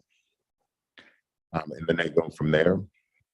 But I think, again, trying to figure out the nuances of multiple districts is beyond what I have the time and intention to do. I'm not trying to shortchange the process, but I do think, you know, there are probably a couple other things that are a little bit more pressing. And so I can't say that I went through every single stage, but it appears that it has two functions. One is the appeal process, which has been listed.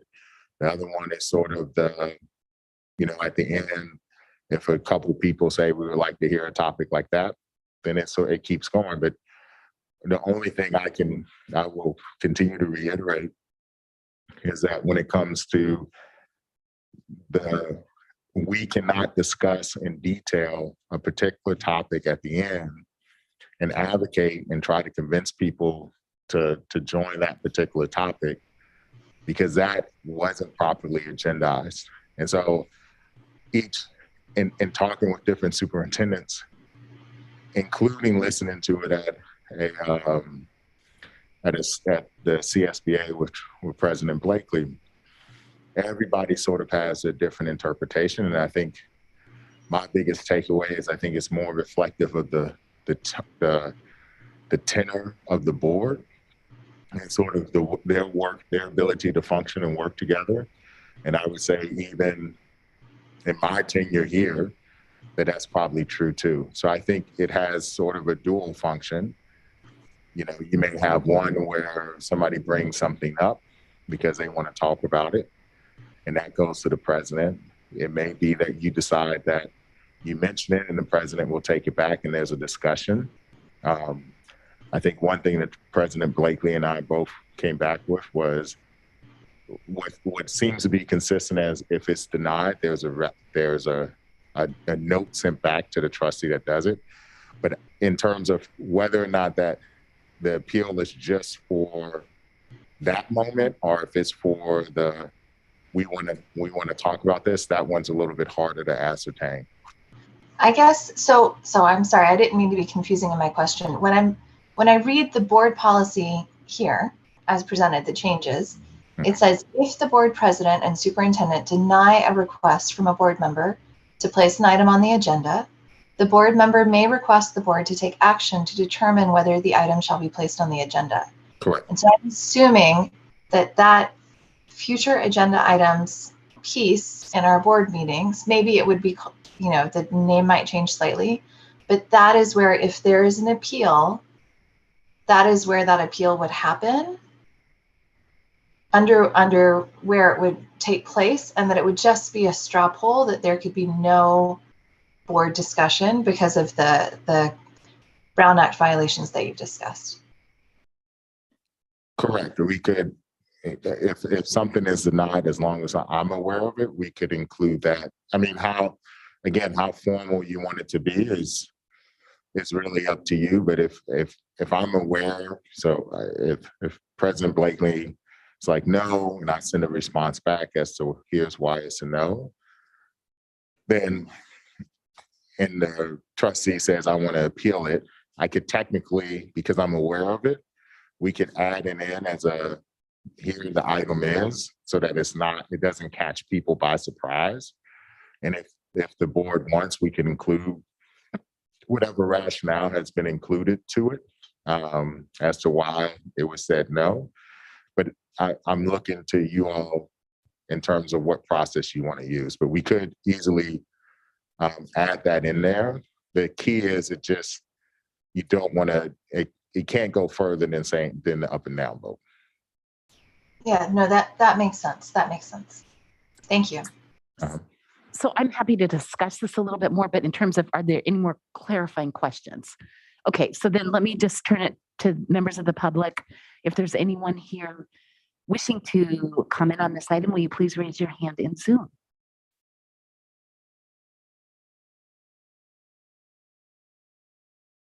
Okay, I'm not seeing any hands. I do have some comments, but perhaps others of you would like to comment first. Can we let Trustee Burma go since she hasn't? That's okay, and then we'll come to you next, Trustee Chang. No, I just wanted to comment that as Trustee Conley was saying, I also was thinking the same thing, that the way that it was read, then we would just modify that last part. Item 7, items for future agendas would be where we can list. We could list whatever, if something was denied, list it out, attach whatever information was there, and then we can have the proper discussion because it was an agendized item, right? And that's where it would live. And I also just wanted to share that I did speak to a handful of other board members from other districts while I was at CSBA. It was a nice opportunity to be able to gain some insight in how others, follow this process, and everyone, hands down, everyone followed this process where they would in advance. Sometimes the number would be, 6 days before, 5 days before, 10 days before. It varied how many days in advance. The person interested in adding a topic would email the superintendent and the board president, and then they would determine how, exactly as this policy is worded here. And then they would make a determination about how to manage that piece. And then they would go forward. And some people said they did have an appeal process and some people didn't. So I think it's a good thing to include in case the person who has made that request has, feels strongly that maybe they have, they'd like to see it on an agenda. It's nice that there's an opportunity to put that in. So that's my one comment for now. Thank you. Trustee Chang? Thank you. I support the text of the policy, and to put us, it is indeed in line with Los Altos and Mount View, Los Altos, the MVLA high school districts. I think where we should have deep discussion is about the norms. I have written responses from every school district around us, including those who have this policy. President Taglio from Los Altos School District wrote that, and they had the same policy that we're proposing, which I recommend we adopt. In practice, they also say that board members can request items in future agenda items. If we look at Mountain View, Los Altos, MVLA, which also has the policy we are recommending, they say that an agenda item is at the end of every meeting, and a board member may suggest that. I have an item here from Palo Alto Unified School District that says that in each board meeting, we have a board operations, and a board member can make a request there. They also, if we go to Fremont Union High School District, they said the same thing, but they also wrote that in using their policy about board members writing that proposal to the president, that their norm is that they would accept that for future, that the board would, that the default is that the board president works to accommodate requests by their trustees. It's not a process to filter and reject their colleagues' request. So a lot of this depends on the culture. So if our culture is, as it is in many districts around us, that if any one of us suggests something to the board president, that the board president's inclination is to find the efficient and logical way to either adopt it or provide that information back, then I think that we're in a good place. If our culture is that when an individual trustee reaches out to that board president and that a high number of items are being rejected, then this is in many ways, it takes away the kind of the representative power of that trustee. It also puts that process in a way that's not transparent for the public to see. So I think a lot of this kind of depends on what is our culture when it comes to these items.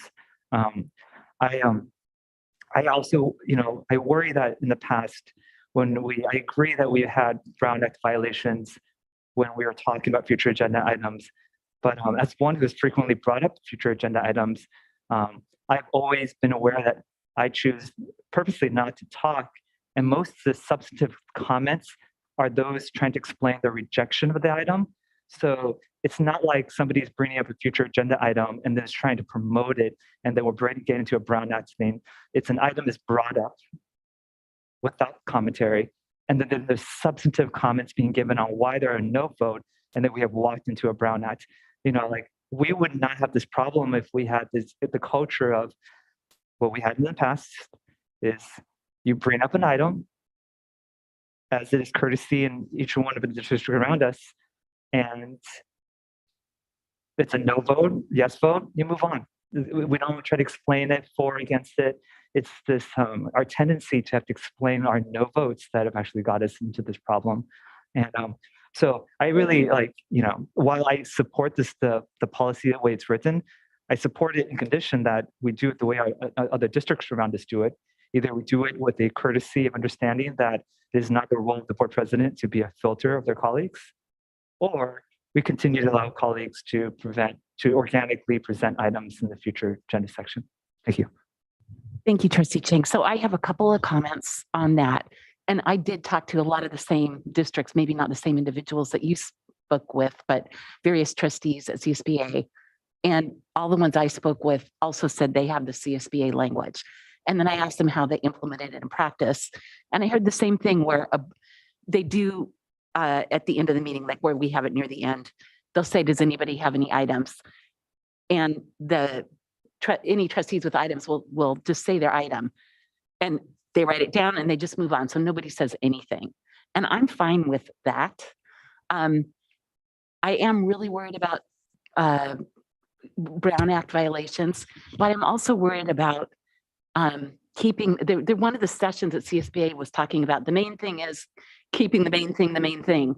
And that's where I feel this board sometimes has a tendency to just slide out into all these other areas. We are not a salon to discuss interesting ideas. I mean, ideas are interesting, but at the expense of running the district and getting kids educated and getting language learners educated and making sure students' social emotional needs are met and such. And I feel like we do sometimes have a tendency, I could start ticking off areas, but to just go down these kind of rabbit trails, which are interesting and maybe, yield some benefit, but at great cost of staff time and distracting us from doing what I at least perceive to be the main thing. We may not all agree about what the main thing is, but, student education, I think, is the main thing. And, health and wellness and stuff, they have to be whole, huge individuals. So I don't look at it as the culture of accepting all of the requests. And I did talk to some trustees, like one trustee that I spoke to at one of our neighboring school districts said, oh, let me just back up. Most of them also said that the board president and after it was brought up at the meeting or offline, the board president worked with the superintendent to determine, like, is this going to fit in something we're going to do? It nestles under, a strategic plan item that we're talking about in March. So we'll do it then. Or, yeah, that's kind of interesting. Or here's what, but the superintendent then would do a written little report, paragraph or two, back to all of the trustees with a sort of justification about either answering the question that they thought was being asked or, why we weren't doing it. But so a lot of times it was just sort of a brief discussion, right? A brief answer. Only then after that, if the trustee that was proposing the item, wanted to appeal it, then they could. And then I would suggest that we do include like the 1 or 2 line sentences of if you're appealing it, you've gotten a written report and you're appealing it. Because that way, at least for me, the way I think, I need to think about these things sometimes. So I'd have a little chance to think about it and have a better sense rather than just being hit with it blindly at, 9:45 in the evening when we're all tired about whether it fits in. So that's kind of what I would propose. But I don't know, I'm one person and there are 5 of us. Trustee Conley, thank you. Thank you, President Blakely. I think, I'm a pretty straight arrow. So if there's a policy that we put in place, I'm going to follow the policy. I'm not going to make up an informal workaround to a policy that we have voted on and approved as a board. So I'm not interested in an informal practice that differs from a policy that we adopt. I think we should be true to the work that we do as policymakers. My value is the integrity of this role means we do not come up with workarounds for policy. We do what we say we're going to do. And here, having the appeal process in place ensures that no trustee is losing their voice. There is an outlet and an opportunity guaranteed that if the board president is not able to find a place in future agendas for an item, there is recourse for any trustee to bring that forward for the board to vote on whether or not they want to hear it regardless. So I think this does a good job of balancing an efficient process where we aren't going down rabbit holes in board meetings and we aren't overstepping bounds on what we can talk about because it's not agendized, and letting the board president and superintendent consult on where something fits in, and also balancing the power that each of us wields as individual trustees to propose agenda items to our peers. So I'm very comfortable with this. And you know, that Masters in Governance program that CSBA does, it's 5 full-day sessions talking about good governance. There's a lot of time spent on this. And so I'm glad to see that we could come back into what is a more normative approach. The board policy we have right now, we adopted in, I believe, 2019, that January at our board retreat. It was approved by all of the trustees on this board. We came up with it together. And I think it's kind of, you know, it's good to come back in line what is good governance statewide. Trustee Chang. Thank you. And just follow-up question to that. I very much want to support the integrity of the role of the board president. I think kind of what I need to understand is the way our colleagues here see the integrity of the role in that the board president is at the end in efficiency try to facilitate the will of their colleagues, or is the view of us as here that integrity of the board is that the board president is exercising their own judgment for what is something that gets approved or not? Because you know, at the core of this is what is the are we going back to the norm? Because the norm in our county, in our community, is board presidents have this trust of their colleagues, and that when an item is brought up through the, I support us going by the letter and doing the bylaws. If we are also saying, because the way the bylaw is written, you can't read into it and determine, oh, what is the board president going to do? Is it their operating norm that, okay, they'll work with the superintendent, and if this is an information item, this is an item that comes back, when did it comes back, with the spirit that we're trying to facilitate our colleagues? Or are we saying, and with all due respect to President Blakely, like when you mentioned about what you say is like getting to the meat of the matter, what was the words you said? Keep the main thing. Keep the main thing. That's a largely subjective narrative, right? What we all may see as the main theme might be slightly different. And so I'm just trying to understand is if we're viewing that going back to norm, which is actually is the board president being like a content filter, that is not the norm around us. And then if that's the case, I won't be able to vote for this. But if we're saying we're going back to the norm by, yes, let's follow the way we adopt this new policy, and we follow what our other districts do, is the board president views themselves as a facilitator of their colleagues and is trying to make things work rather than replacing, rather than using their single judgment on behalf of exercising, which is a pretty important thing, who would be a gatekeeper to these policies.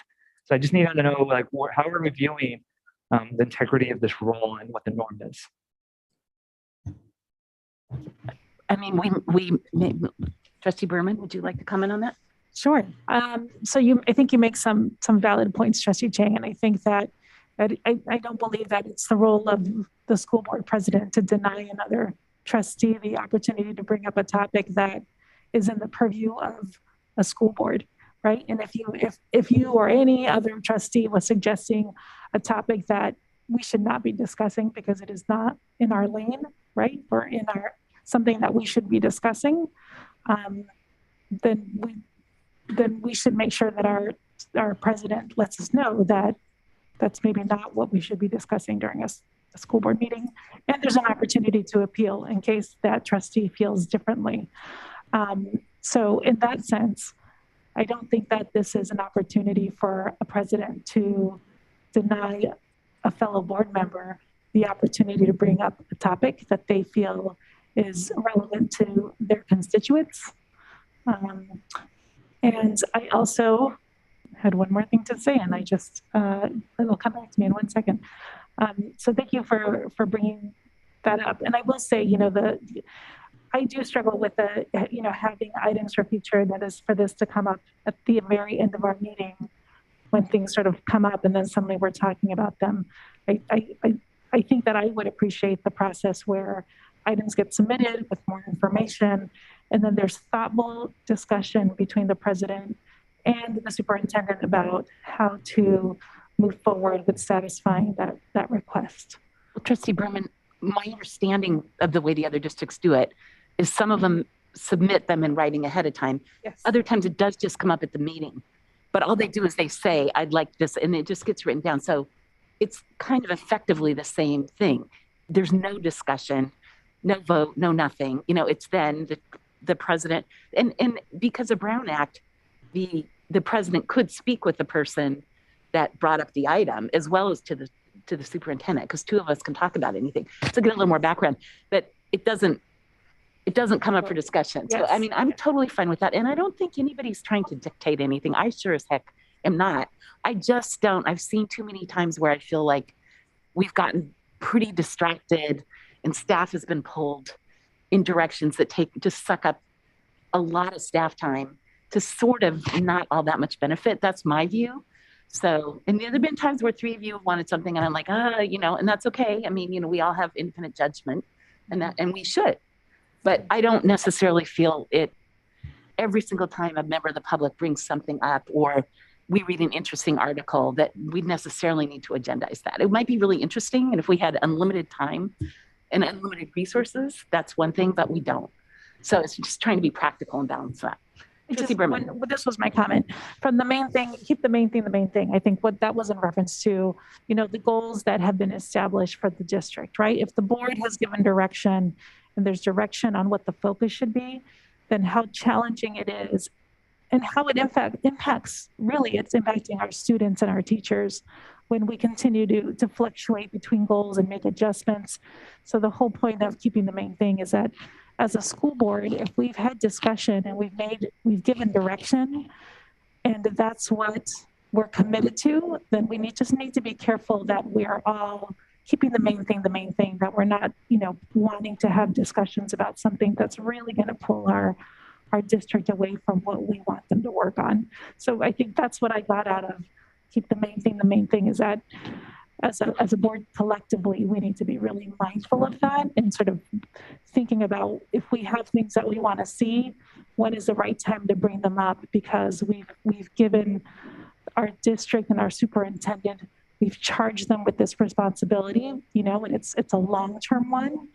We just have to, unless there's something going terribly wrong, right? Then I think it's something that we need to keep focus on, and we all kind of have a responsibility to do that.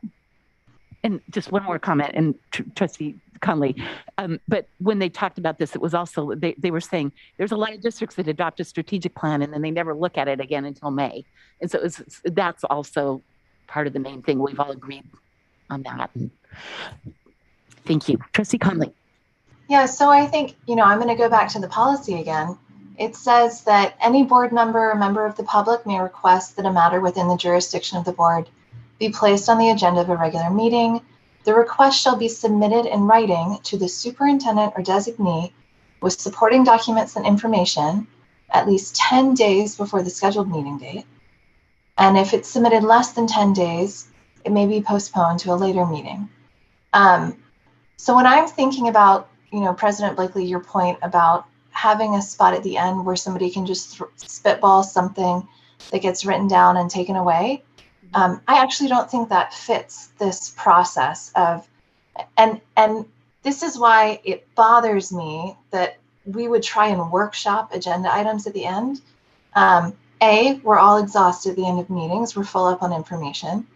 B, it's about respect for the trustees, for the board, and for our staff, that if a trustee wants to pursue an agenda item, they do the due diligence of getting their things together, of putting it in writing, of having a coherent argument, of having that discussion with the board president to vet it. I mean, otherwise, you know, we could spin our wheels all day and waste everybody's time at the end of meetings with anyone throwing out anything they want to talk about because they had a great idea during the meeting. But that's not how good governance works. That's not how good policy is made. It is not something, you know, I don't sit in the meeting and go, oh my God, I have a brilliant idea. I want everyone to do it. Let's get it on the agenda for the future. Nope. I sit in a meeting, and if an idea comes to me, I then spend a significant amount of time, weeks, if not months, gathering resources, gathering information, researching the topic before I am ready to present something as a future agenda item. And I think it's disrespectful, frankly, of everyone's time to have just kind of a free-for-all at the end of the meeting. I don't think that that's a good use of our time or our staff's time. Thank you, Trustee Conley. I'm not sure what the action should be now. Should we vote to approve this language and continue the conversation? I hear your point, Trustee Conley. I would just also say, and I'm okay with that, but in talking to other school districts as norms, they did allow that to just come up just, you know, two seconds kind of in the meeting. And I can get on board with that. I think that's a change to the policy. Like, if we want to do that, then this is not the policy we adopt. I'd like to make a motion that we adopt the policy tonight as presented. I actually really like this policy. And whether or not someone decides that they're going to do, you know, an extensive amount of research. I mean, I think as long as they follow the policy and they submit the work, it's always appreciated if there can be some research behind it. I know that I've been guilty of, like, you know, having thought about something and then at the end sort of presenting something very quickly. And I wish I had gone back to do some, like, have a more thoughtful message about what I wanted to say. So I think that I like that. I would second that. Trustee Chang. A question, I think, to just try to keep us in line with the Brown Act. Like, it's my understanding that districts that, as they use this policy, is when it's submitted to the board president, whether it be in writing or in the practice, if you just said, like, they don't discuss it, they just say board president, and the board president writes it down. That is how they keep themselves in line with the Brown Act. I think that once we're submitting kind of these arguments to the board president is, it becomes a serial meeting, because if every single one of us is submitting to the board president future agenda items with long arguments for them, and the board president has had a conversation about this topic with anyone else, the board president is now in knowledge of two different trustees' formation.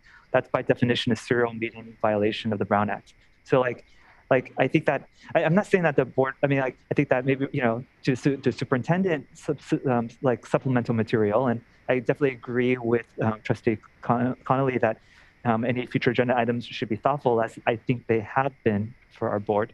But this idea of submitting to the board president an advocacy of an item with supplemental documentation, I think it puts our board president in a position where they're receiving information from every single trustee, and how is that not a Brown Act violation? So I agree with this. I'm just trying to guess to the norm. I actually want to support this policy. I want to make a motion to pass the policy to align us with other districts. I just want to understand the operation of it. I think, as far as Brown Act goes, if you receive something, you can't engage in the conversation. I mean, if I were that person who, you came up with something and Laura came up with something similar or parallel, you know, first of all, that's like, oh, two people really want to talk about this. That's going to sway me. But I would probably just punt it over to Dr. Rudolph and say, let's talk. Like, if I'm not talking with you, if you're just, it's when you have the conversation, I think you can receive stuff, and that's not necessarily a Brown Act violation in this kind of context. Well, I may be wrong about that. Trustee Conley. I think that the distinction here is that if a trustee is discussing something with a colleague and then tries to propose it as an agenda item to the board president, Right. you've created a serial meeting. But if you as an individual trustee have not discussed with anyone and you present an agenda item to the board president, there's no Brown Act violation. Right, but if somebody else comes up with a similar thing, I think that's Trustee Chank's concern. Is that correct? But only if those other board members. How often has that ever happened? Frankly, like I think that that's a made-up problem that's not going to exist. That two board members are going to propose the same agenda items at the same time to the board president. Highly, highly unlikely. Trustee Chank. I don't think, yeah, I agree that that's an unlikely scenario, but what is a likely scenario is two board members have talked about a topic and one of those two board members now brings it to the board president. So but we're outlining that would be a Brown Act violation, so you know you can't do that. Well, then how does that person bring up a future agenda item? Like if you are talking, you talk to Dr. Rudolph, you talk to the superintendent and say, look, I can't talk to the board president because of this, but I've talked to Trustee X. And we're both really interested in, can you look into it a little bit more? I imagine any one of our colleagues here have talked to another colleague about a topic. And are you saying that that's a topic you're now wanting to play mental gymnastics to say that you cannot present that to your board president? It wouldn't it be simpler if we just present topics to our board president without narratives? Like, you know, just here's the topic and. I hear what you're saying, and I think that's fine. I just occasionally, like when things have come up, like when Dr. Rudolph, the weird process that we had before. And my understanding is I've learned a lot about our district. We've had a lot of, off norm policies for a number of years for various reasons and whatever. But with that one, sometimes I might want a little bit more color. Like I don't really even understand what the topic is. So, I would recommend at least a couple of sentences. I like the research piece, but I hear what you're saying. And I don't know that we really need to get in the weeds of that. I think the likelihood of two different people coming up with the same topic independently is probably slim, but you make a fair point. It could happen. I'm just processing this information. I feel like if I were to submit a topic, it's possible for me to say, I'm interested in talking or speaking about this issue. I'd like to agendize it without stating what my opinion is. Correct? So then it can then be agendized in a future agenda, and then I can go on and speak to whoever my buddy is going to be, and then it wouldn't be a Brown Act violation. Is that correct? So I can submit what the topic I want to talk about, but not state whether I'm for or against, if that's possible. Therefore, I still sort of have the right to, if I don't want to be a buddy with the president, I want to have a buddy with another board member, I can collaborate with another board member. Correct, because I think you all are conflating the argument with the submission of the item. I want to, the item I'm submitting is I want to talk about French fries at lunch. You're not requesting why you want to discuss it. You're just saying, that's what I want to discuss. At that time, the board president would say, French fries at lunch is really interesting, but we're just going to keep the crinkles and we're going to move on about our business. It's just like, and then at that point, that, the trustee has the ability to say, no, I really believe that French fries is an important thing for us to do. And, and so it brings it back and says, I submitted this and I feel like it's something that is in our purview. And then at that point, you're not discussing why and I think that's where the Brown Act violation comes in, discussing why parents that you've talked to or any of those things is adding too much commentary. And that's when, even if you were to do that and send it to me, it's that whole spoken will kind of conversation. But if you simply say, I want to determine whether steak fries, I just want to look at the fries because in the back of your mind, you want steak fries instead of crinkle, then that's perfectly allowable. But I think the advocating, which is what occurs at the end of the meeting, versus just the submission of the item, those are two totally different things. But often where we fall victim is we say it, here's the item we want, we don't vote on it, and then we start discussing why we want that item and what we've heard in the public, and that's where the true violation is. So you're right, Trustee Berman. If you submit just the item without any additional color and enough to explain what you're trying to do, right, then that's it. Like, I just want to discuss this. And oftentimes, at least I know I've been here, there have been times when the topics come up, and then I'll even ask, like, what are you really looking for, so that I can understand how we can make a presentation. And so once an item starts moving forward that isn't something that we naturally are going to talk about, then that's a good time to just clarify exactly, I want to determine what's the, whether we're using monosaturated or saturated fat, and, or are they baked or something else. And then that sort of adds in where the conversation needs to go. But, I think, and the other thing I would just simply say is that you can amend the policy if you want to have it to be clear that at the end you can suggest it. I mean, you can take it any which way. I think, and I understand why, just because I'm not on the board, right? I work with y'all. I can understand where the lack of trust comes from because of the various iterations of the process and the experience over the past decade, right? Maybe a little bit longer than that. But I think if you can, trust that a simple submission without the explanation doesn't put you in harm's way of the Brown Act. And as long as you're not copying any other trustees, I think you're pretty safe in that regard. And I think, to me, and again, I have no skin in the game on this one outside of, how it impacts my work. But I think the most important thing that I would argue is that you all have been discussing how to be transparent with each other and how to present things in such a way that you're not being caught off guard. And so at least my reflection is that in our current process involves staff, which, I would love to get out of that part, but also doesn't give you the opportunity to really weigh what you're discussing.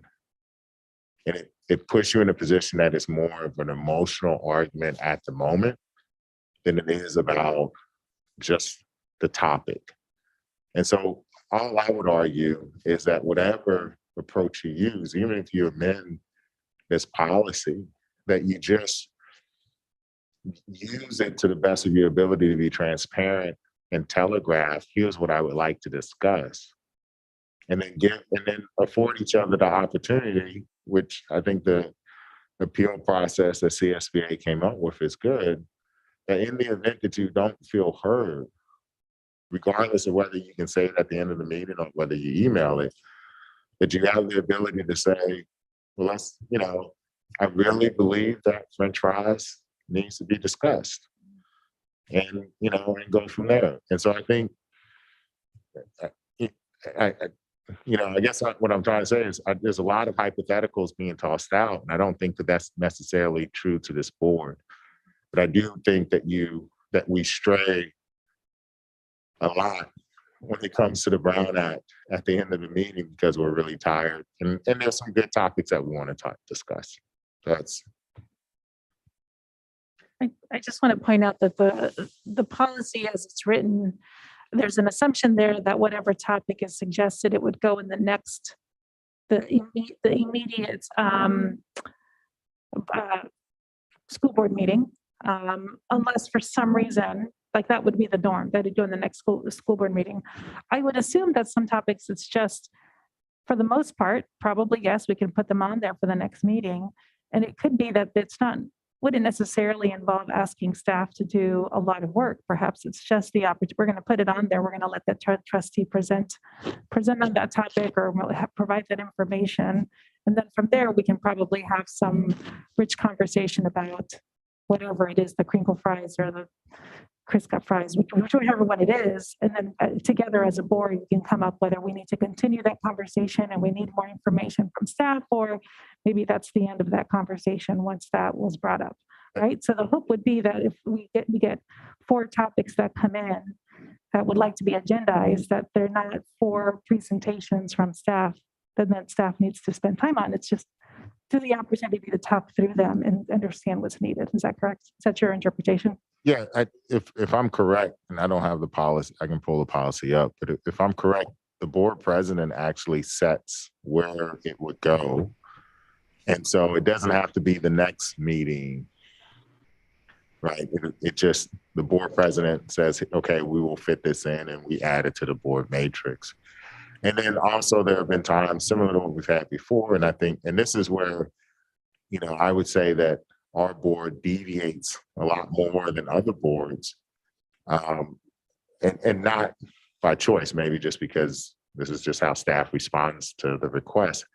Other boards use reports a lot more than what we do. So we end up with a lot more presentations. And so it could be that the president can say, you know what, this doesn't fit, but you know, could staff provide a report, and that to satisfy the request, and that board report is submitted. I mean, and so to me, my reading of the language leads me to believe that those are the 2 options, right? That there's a back and forth with the board president, who you elect to represent the board and drive and set the agenda. And so within that, and I hate to use the word power, but within that authority or power, election, whatever, through that representation, that's a better word, you're allowing them to determine when or the method. And, you know, I've worked with each of you, you know, Chris, our time was the shortest as board president, but I've worked with all the board, 4 of you as board presidents. And I can tell you, like, I've never once heard someone say, out of all the presidents that I've had over the last 7 years, almost 8, I never heard anybody say, like, no, that isn't a topic. Often at times I say, like, I hear, this really is a good topic, but I don't know how this fits. Where can we put it? You know, is it possible we can do this year? And sometimes, especially at the end of the year, we're like, it's really tight with everything else going. But I've never heard someone say no. I mean, don't get me wrong, I'll say no, but oftentimes I've never heard a board president deny a request. It's more about trying to figure out what's the appropriate method. Should it be, can we do a report, or can we just put it in at a later time? So was there any further comments? I think we had a motion, and Chris? I'll go ahead and make the motion that the board approve. There's already a motion. I'm sorry? Sorry? There's already a motion and a second on the floor. Trustee Chang. Was there already Yes. a motion? There was, and I Thank you. so that's what I was saying. We already had a motion, but I don't remember who made the motion. I think Trustee Conley, you made the motion? Conley made it. And you Berman seconded. seconded. Thank you. So all in favor, please raise your hand or say aye. Aye. Okay, on the motion made by Trustee Conley, seconded by Trustee Berman, the bylaw proposal was approved unanimously. All right, we're moving along to review and discussion 10A 231 grant staff housing update. And I think that is Dr. Westover.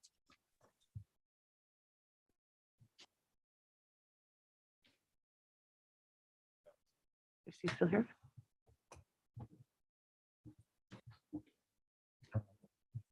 She's still.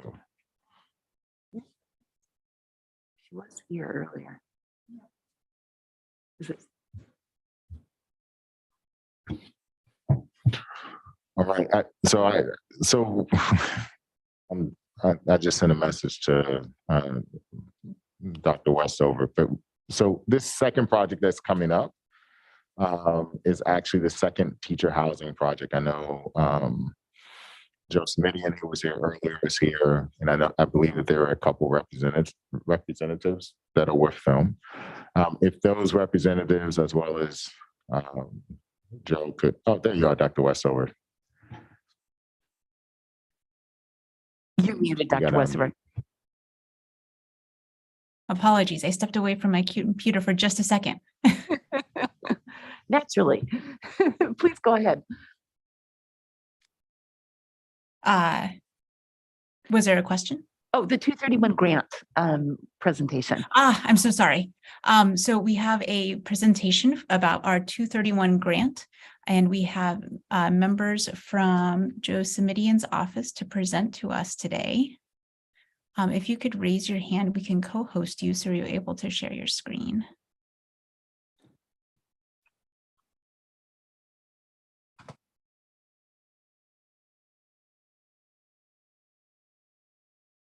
Do you have that, Kelly Hollywood?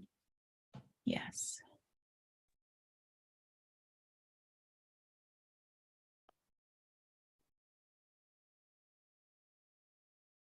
Good evening. Can you hear me? We can. Yes, we can. Thank you very much. Thank you for having me. This is Kelly Hollywood. I'm with Mercy Housing, one of the project developers. Before I begin my presentation, I'm going to turn it over to Supervisor Smidian to give a brief introduction. Thanks, Kelly. And let me just first ask the board members if they can see and hear me now that I'm no longer in their chambers. Yes, we can. Thank you so much. Twice in an evening. It's a pleasure. Thank you. And I just have to say I had some fond memories of long ago times sitting behind a similar dais as I listened to you all earlier this evening. So thank you again. I know it's late, so let me cut to the chase. Thank you for your district's early understanding of and commitment to addressing the issue of teacher housing, staff housing. It is not only a housing issue, as you all know, but it is an issue that is critical to the, I believe, viability of first-rate school districts in the peninsula and the South Bay. I know of your good works as an individual district. Your staff has been working with our team at the county now over the course of these past few years on a 110-unit project that would serve 5 or 6 different districts, hopefully including Mountain View Wisman in the Palo Alto area, the California Avenue area. Kelly will tell you more about that. And if you're wondering who Kelly is, after we got the initial assurance from local districts that they too shared the notion of need and a commitment to try and find some solutions, our county went out and did an RFP, a request for proposals, and pulled together a team that Kelly represents. And as I say, we've been working on all this now. For those of you who are newer to the conversation, we have a site. It's a county-owned piece of land. We have a project. It's 110 units. We have approvals. It has been approved by the county, so the project is ready to go with construction. Kelly will tell you more. The one last thing I want to say before I let her get a word in edgewise is, from the outset, this has always been understood as not just an affordable or below market rate housing project. It is designed to meet the unique needs of school districts and the so-called missing middle, who are our teaching staff and our employee staff at the local school districts that I represent. And from time to time, I have to tell you, and I hope I don't put Kelly on the spot, there were times when she'd say, you know, that's not how we typically think of these things in the affordable housing world.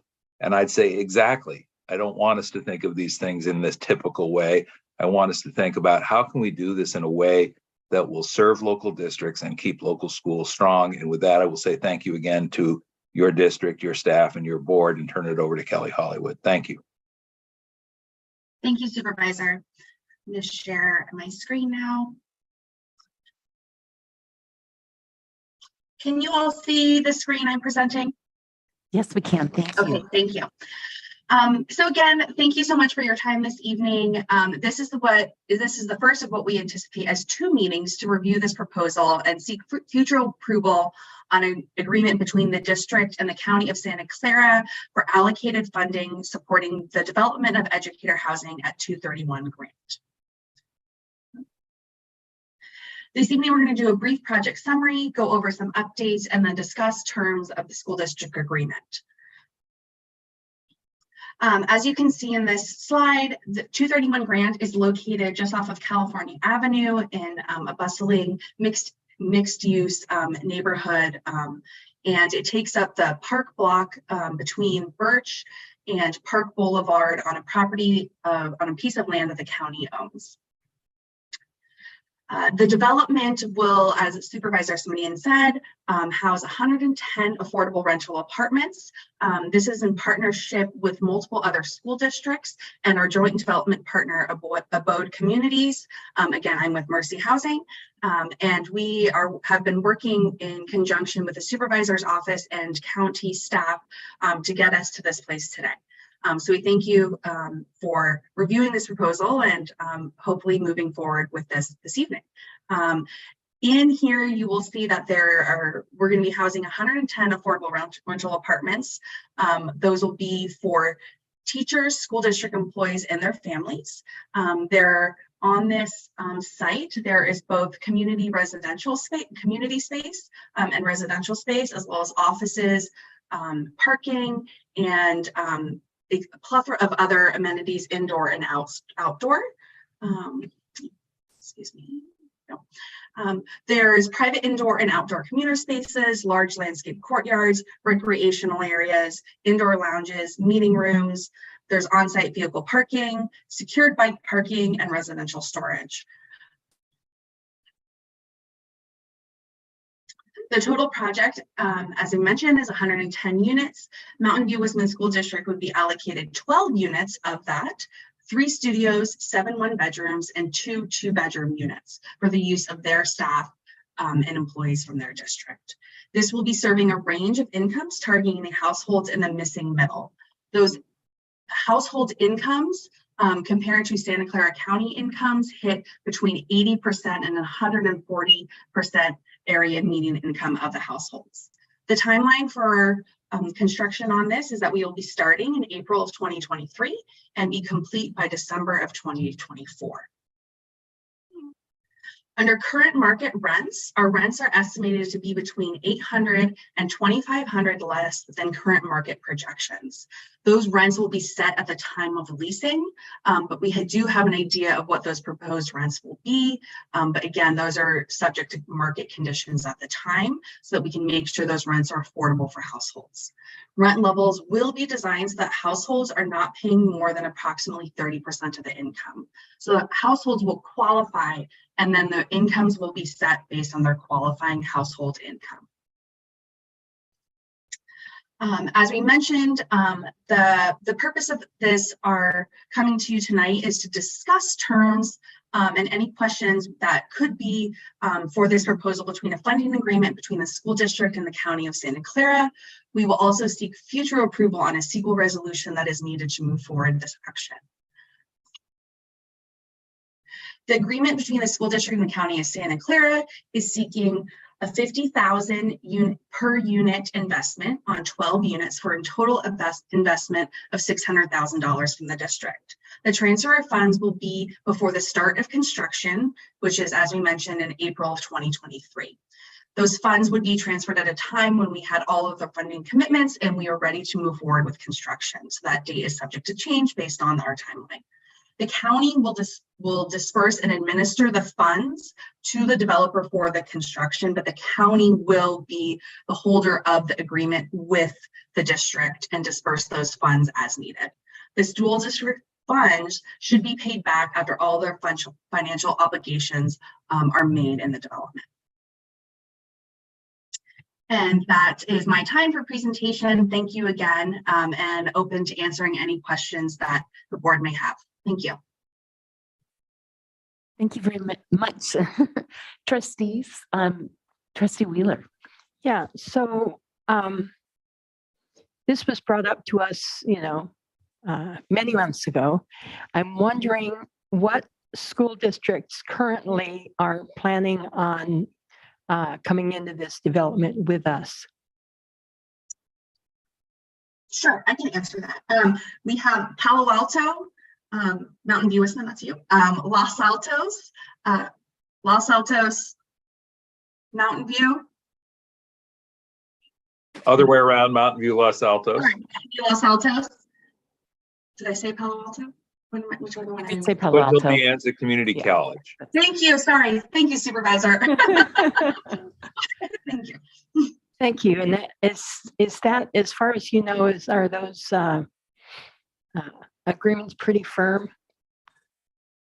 Yes, we are currently at the similar stage as we are with your district and going to those other districts this month or the next to seek similar approval.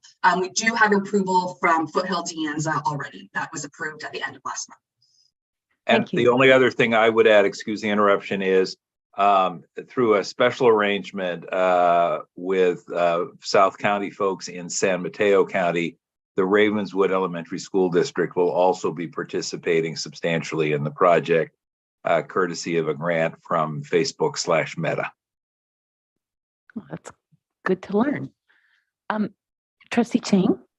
Thank you for the presentation. I know that's not an action item, but is anyone seeking to get a sense of where the level of district support? Like, I'm trying to see what feedback they're seeking from the board. Like, is there a straw poll you're seeking, or? Yep. So just to clarify what comes next, and I appreciate Ms. Hollywood and Supervisor Semenian for their work thus far. So this is the first. Normally we approve things on a two-step process. So it will bring it back in January, and it will be an action item. There is a funding request that we've pledged to previously of $600,000, I believe. I'm assuming that's still the same amount. Yeah, that's correct. Right. And so, and that funding request is what is needed for us to reserve our slots at that site. Thank you. And I was just going to ask you in a moment. It's $600,000. Is that kind of a baseline, and then there may be more contributions, or? That is the total investment for now, for the lifespan of the project. It'd be 12 units, and they would be restricted for a term of 55 years. Thank you. And That's just what I had heard. That's $50,000 per unit, not $600,000 per unit. So the $600,000 number represents the 12 times 50,000. Just to make sure that we're clear in that. Thank you. And understanding that construction costs these days are $500,000 to $600,000 per unit, that's a pretty darn good deal. Yeah, Trustee Conley. Thank you, President Blakely. In the housing project that we have done in our district with the city, we saw our costs on that project go up significantly around construction over the last few years, and especially tied to inflation. I'm curious, I'm very happy to see that our commitment as a district is still at that $600,000 mark, despite rising construction costs. But I'm curious, are you all seeing the same increase in the overall cost of the project? And if so, is the county meeting that increase, or how is that extra cost being dealt with? Yeah, Kelly, why don't you begin, and I'll add a follow-up if I may. Thank you, Supervisor. That is a great question. I will say, yes, we in the affordable housing sector also seeing those increases in inflation and overall costs. So we have worked very diligently over the past couple of years on our design in conjunction with the county and the supervisor's office to get to a place where we can have an affordable design, but lovely and full of amenities for the community and fit in with the neighborhood in Palo Alto. I will say we are working with a number of other funding sources right now, trying to close our final construction financing and to be able to move forward. But it's all things that we'll watch as we kind of move towards starting construction here. Trustee Conley, yes, we let me just be blunt. I have been just shocked at the level of construction inflation that we have experienced. It has pushed the cost of the units up, no question about that. It does mean that the county and its development partners, Mercy Abode, have to find other funds. I'm going to talk a little bit out of school here, no pun intended. At one point, the developer team came and said, well, given our increase in construction costs, can we go back to the districts and say, we'd like to look at something more than $50,000? And my answer was not only no, it was hell no. I approached you in good faith and you responded in good faith 4 or 5 years ago and said, we'd like to work with you on this. And I said, you know, it's just back of the envelope in early days, but what we're looking at is $50,000 a unit so that there's some skin in the game so we can go out and tell other folks, look, the districts think this is a need. They're going to put some money into it, but it's a housing project and we need to find housing funds. I know from my years in school finance, you don't have a line item in your budget that says teacher housing, school staff housing. So it's the same $50,000 number that I quoted to you 4 or 5 years ago, because I just thought once we started changing numbers, people would start to get, hinky about that. Yes, we've had significant construction increase. City of Palo Alto, by the way, should get a shout out. They have put some of their developer fee money in the project. Facebook Meta put a $25 million grant into the project to help make it go, not alone. So we've been out cobbling together funds from various sources, but holding steady on the commitment of funds from districts, which, as your colleague noted a minute or two ago, ends up being about 5 or 6% of the actual construction cost, which was our goal. Thank you. Thank you very much. Trustee Berman. So I know that we have a set number of units, and I think I had read that Palo Alto has 29 units. Can you just remind us how it was determined, how many units each district that was, in this partnership would receive? Sure, I can speak to that. So initially, the initial assumption would be 12 units per district, which is where we started as a baseline for the investment. Over the course of that time frame, we looked to really properly size the building and allocate, and we're able to upsize the building really to create more units. We went to multiple districts at that time and sought, if they would be interested in additional units for the cost that we had discussed. Palo Alto, the city of Palo Alto is also making a financial contribution along with Palo Alto Unified School District. So it being within that area was offered to the Palo Alto Unified School District at that similar cost. So they were, once we had a bigger allocation of units, they were interested. I will say we are working with them on similar level of approvals for those units right now. Thank you. Trustee Chang, clarifying question. Then Yes, question for Dr. Rudolph.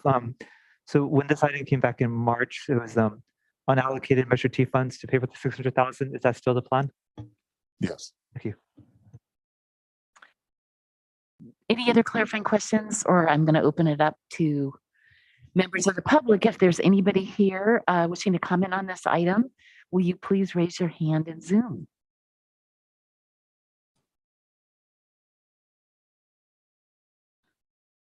Okay, I am not seeing any, and I'm just going to say thank you, and I'm all in favor of it. Does anybody else have any other commentary?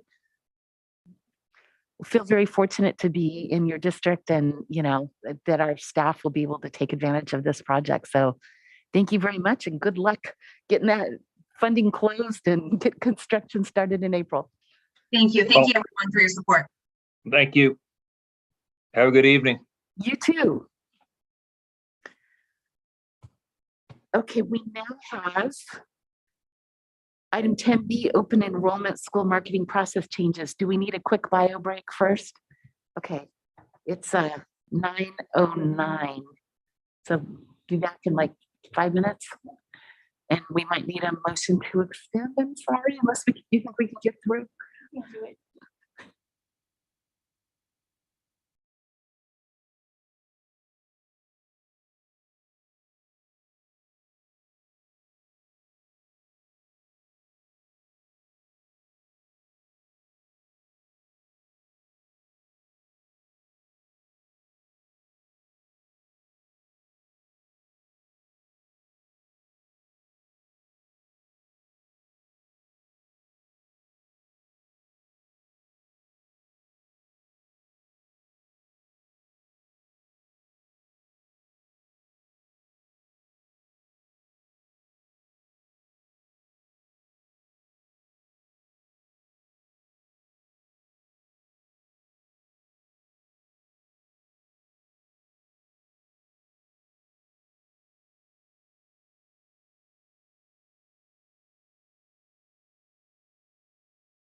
Okay, we are back from our break at 9:13, and we will move along to item 10B, open enrollment school marketing process changes. Dr. Rudolph.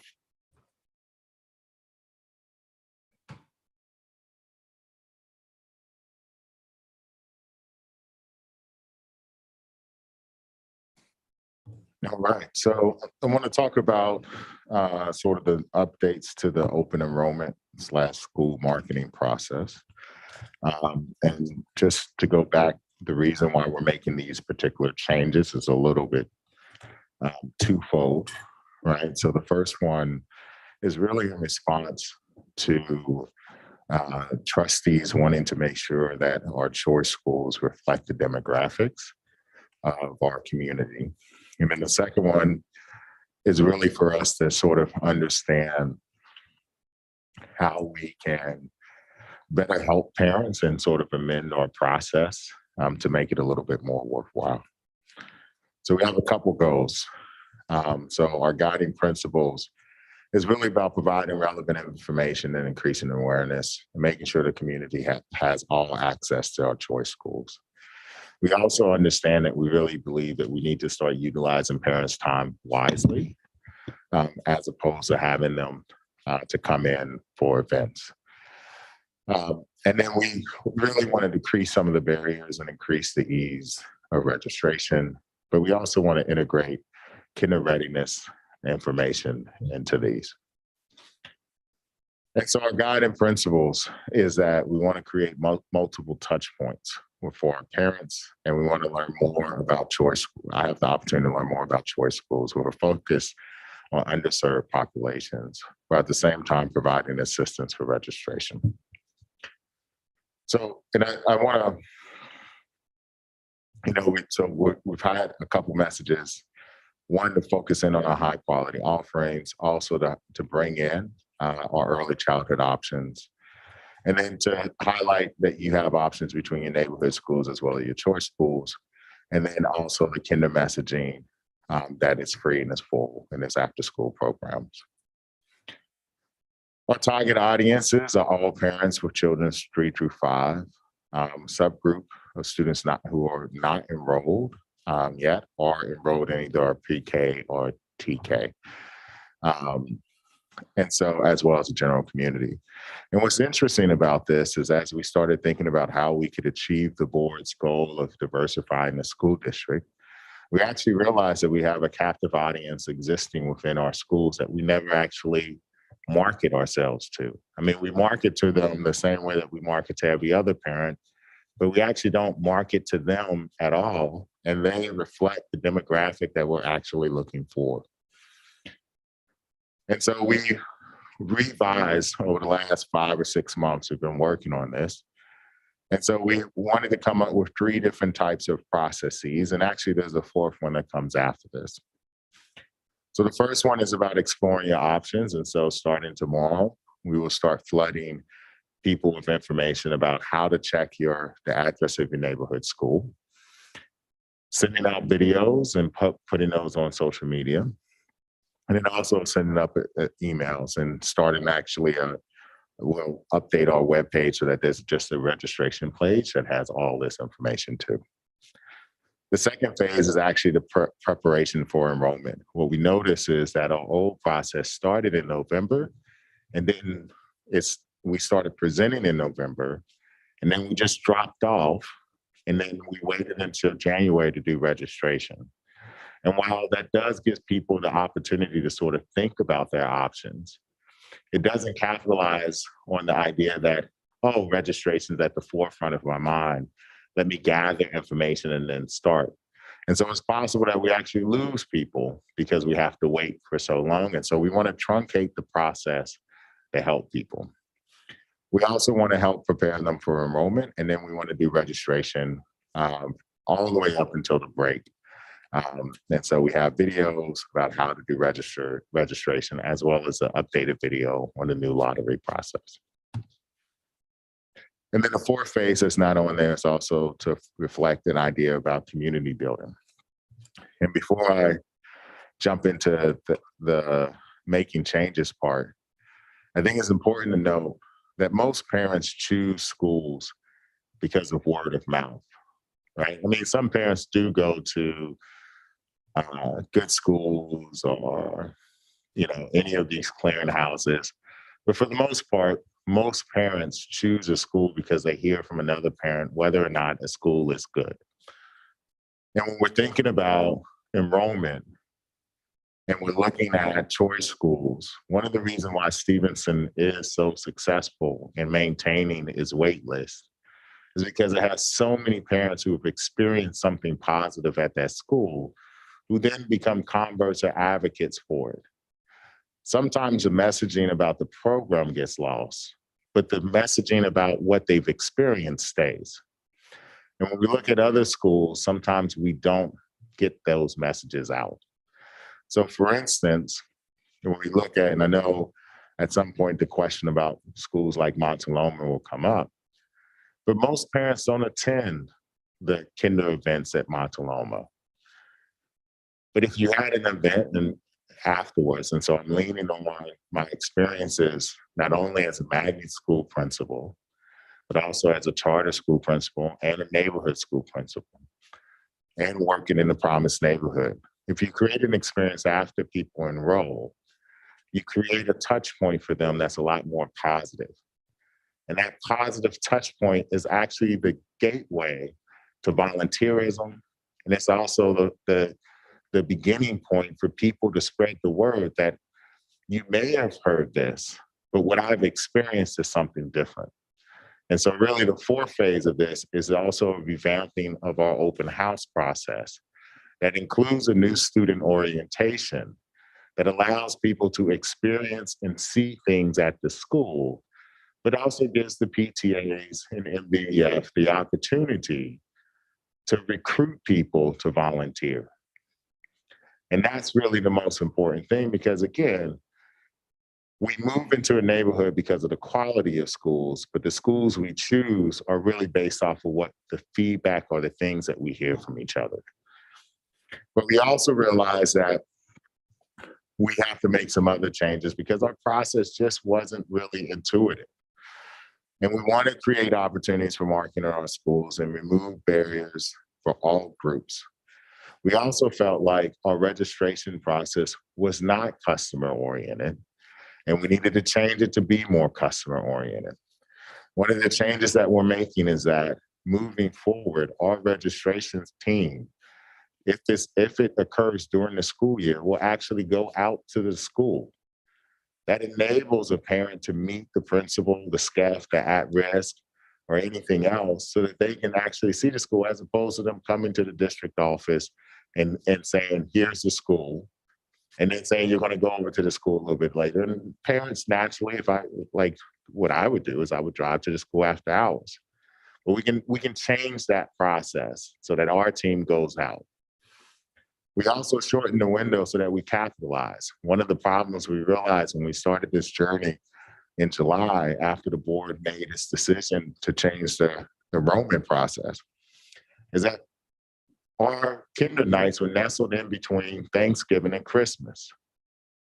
And, our Thanksgiving break and winter break.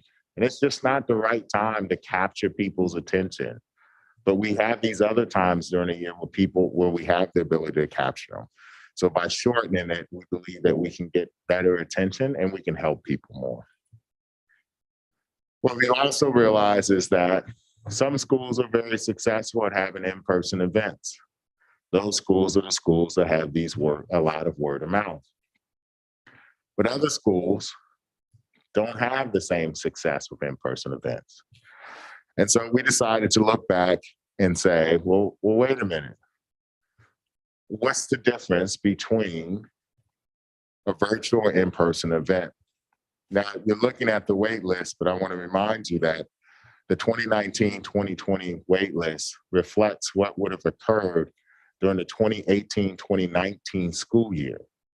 And the 2019-2020 school year is what would impact the 2020-2021 school year. So we really have 2 years where there were in-person events versus 2 years where there were virtual events. And as you can see, even though we saw a dip in enrollment, the wait list at all of our choice schools was not impacted by in-person and virtual events. Now, I want to admit that some of us are going to be grieving, right? Like there are parents, there are staff members who enjoy going out, and then there are some people who don't enjoy going out. But if we can create or curate what, if we've learned anything from the pandemic, we've learned that we can access and meet parents where they are more efficiently, but asking them by allowing them to come to us virtually first and then eventually move into an in-person event. So let's talk about the different phases. Phase one is exploring the different school options. We do that through our videos. We now have a new video on how school works, a new registration landing page, mailers to every single parent who has a young kid, information to our area preschools and community-wide advertising in the voice as well as yard signs. We also will be doing virtual school nights at all of our neighborhood schools. And then right after that, we will do a virtual school night at our choice schools, which will then follow with in-person events right after that to sort of continue to drive the event. And then these touch points. So you have the virtual, in-person choice school events and in-person help nights. The in-person choice school events will happen at the sites where our preschool and our TK are, because those are also the target populations. But they are open to everyone, and both of our choice schools will be there. What's real good about this event is that we also have a lot of planning from other departments to provide other resources. So that it's not just about a one-time event or just two choice schools presenting, but it's really almost like a community fair where you have multiple things taking place at the exact same time. It's not really to dilute the impact of the choice schools, but it is to say, if we're going to bring you to the campus, then maybe we can do a couple other things that will help as well as feed and provide childcare. So parents have 3 opportunities to learn about the choice schools at the virtual school night info, the virtual school choice info night, as well as an in-person choice event. And those are strategically located, one at Castro Mistral, and the other one will occur on the Therakoff campus. Here are the different marketing methods, just so that you can see. And I do want to point out that part of this is some intentionality about presenting in certain neighborhoods, certain areas where there are more unduplicated or at-risk students or SED students. So I don't want to sugarcoat that. Based off of board direction, in order for us to diversify, we have to go meet people where they are. So here's a copy of what the postcard looks like. It is extremely busy, I understand that, but it has a lot of information that's wrapped up in there, and it's going to our comms team has done a great job. They have pulled every single any kid who's eligible for kinder will get this note in paper. So here's a copy of how the nights go. On the 11th, we will have a virtual school night. And then right after that, on the 12th, and see, this is the beauty, you can attend your virtual school night at your neighborhood. You find out about a choice school. You say, oh, I'm kind of interested to learn about those. You don't have to wait 2 weeks to find out. You go the next day and you can find out more information about those. We also have a transitional kinder info night that will take place right after that. And then our first choice school in-person event, which targets our pre-K and kinder, our TK students, but is open to every single person that wants to attend, or occur on the 18th. After that, we've also realized that new students also attend Crittenden and Graham. So Crittenden and Graham are now going to do new student orientations to let parents, rising 5th graders, know what their kids are going to get into. Because there are parents who are making choices about the middle schools also and need to learn and understand what takes place. After that, we're on the 25th, right? The enrollment starts on the 24th, and on the 25th, we will have an in-person event at Castro, where it is targeting the preschool students, but it's also a registration help night for anybody who wants to be able to attend. So if you need help to register, you can attend that event and learn about the choice schools in the process. We've also realized that there are certain communities based off of the numbers. When we pulled a lot of data on this. We looked and we saw that there are certain communities where we are helping students register more. So those 3 communities will get an additional registration help night. Castro, Vargas, as well as Theracott, and they will happen at those schools, most likely either in the MER or the library. And that's based off of the data that we've collected, noticing where most of our kids are coming from. We've also talked about doing a registration help night in the Moffitt area during the summer after parents get their orders. And I do want to point out just real quick, during the summertime outside of the Moffitt field registration help night, most all registrations during the summer will occur at the district office because we close our schools down for energy savings. The second one is how to help people prepare. So helping them gather the information, helping them understand and navigate the process, talking about checking your residency, and as well as all the documents and immunizations that need to come. Last part is registration. So the enrollment process occurs from the 24th to the 10th. We have new videos coming out on how to register that goes step by step. It will be in Spanish as well as English. And then of course, the in-person help nights that will take place too. And then finally, this is the part that I talked about before, is community building. I mentioned this, and I really think that this is the key. This is a piece that we've been missing for quite some time. It is the opportunity, as I talked with the principals the other day, Tuesday, it is an opportunity for us to connect with parents and to let them know about what happens. There's also an opportunity for us to get a captive audience, because once I'm enrolled in a school, once I've made that choice, I'm more likely to show up to an event. And if, one of the things we talked about is, why do parents show up in mass for kinder play dates that certain schools have, where they get to see how kids sort of interact? Is because they know that they're going to attend, and that is really the key that we haven't tapped into, that allows us to start looking for volunteers and for people to come. And so once they accept it, we'll have the kinder/new student nights, orientations, open house. And we are looking to try and pair those with the open houses that we've already have within our contract. But there's some conversations that are going on. Obviously, I'm pushing for a particular way, but it's a great way for people to see the actual school and understand what they're getting themselves into, and to see student work and sort of learn.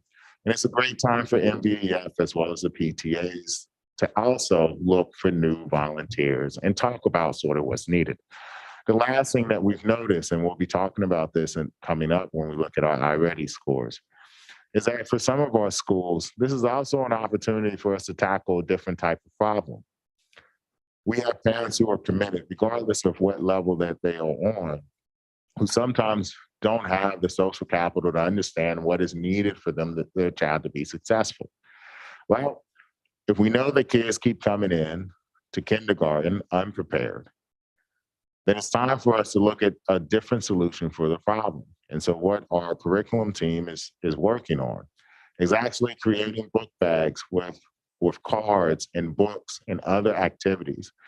And our director for child nutrition is also, for federal programs, is also looking at the possibility of adding events, parent university courses, to help explain to parents how they can help prepare their kids for kinder. Because that time between April and the start of school is a great time to work on letters, numbers, and anything else.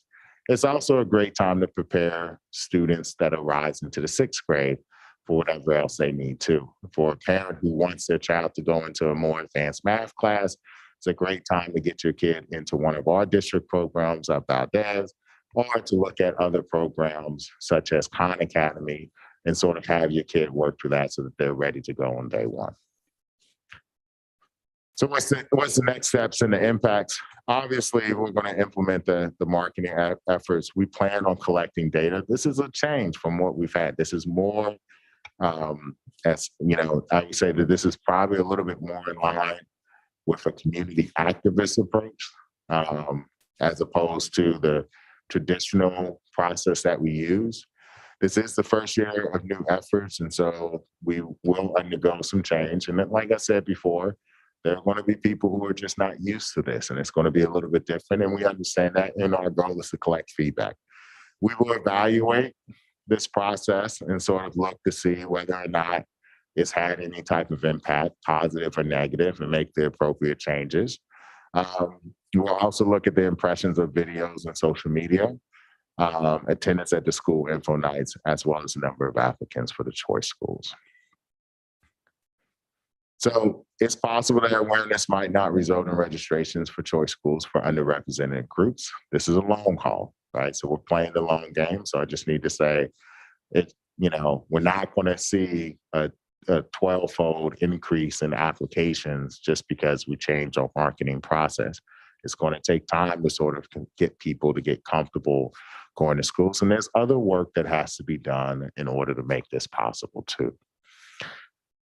I do need to be upfront that we cannot market to all audiences. So, when we started this process, our current enrollment process, as it is fit with our current kinder nights, is more suited towards a recruitment process that's had its days during our LCFF approach. We're trying to convince parents to come. Now, I'm not trying to argue that we're not trying to convince people. What I'm saying is that we can't be all things to all people. We cannot go after every type of parent because we don't have the staff to do it. What we can do is meet parents where they are and find ways to market to them.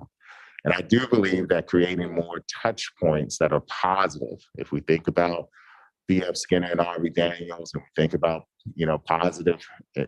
positive behaviors and positive consequences and negative consequences. The more positive consequences that we can create, the more likely that parents are going to talk about schools like Bear Cough and Montaloma and how great those experiences are, the more likely that parents within that community are going to start to attend. So we need to meet people where they are, and we need to provide positive experiences. But I want to be clear, we can't do everything to all people. We cannot try to diversify Stevenson and at the same time expect to market to all parents. That's a real hard task, and that requires a staff that we don't necessarily have in this district. But I will tell you from being in a larger district that schools like Stevenson, schools like Bullis, they feed themselves, right? They have this own machine that is self-sustaining because of its success. And so that's what we need, and the parents' positive experience with it. And that is what drives a lot of things. And so we want to try to do that, but it is going to be hard to meet with both.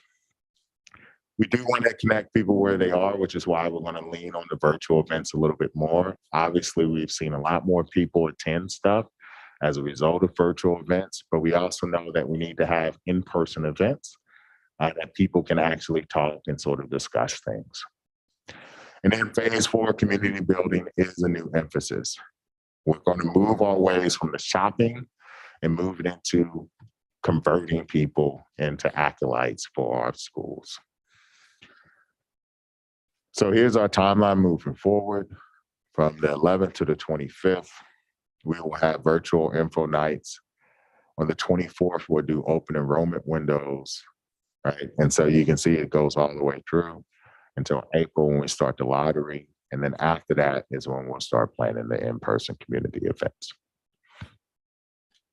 Thank you, Dr. Rudolph. Very comprehensive. Clarifying questions from trustees? Trustee Chang? Thank you for the presentation. Some of the choice programs that they have on campus, like equity work groups, I know Stevenson had one that presented to us a while back. Is there a role for them? What's their engagement in the recruitment process, particularly at Stevenson, who has the equity work group?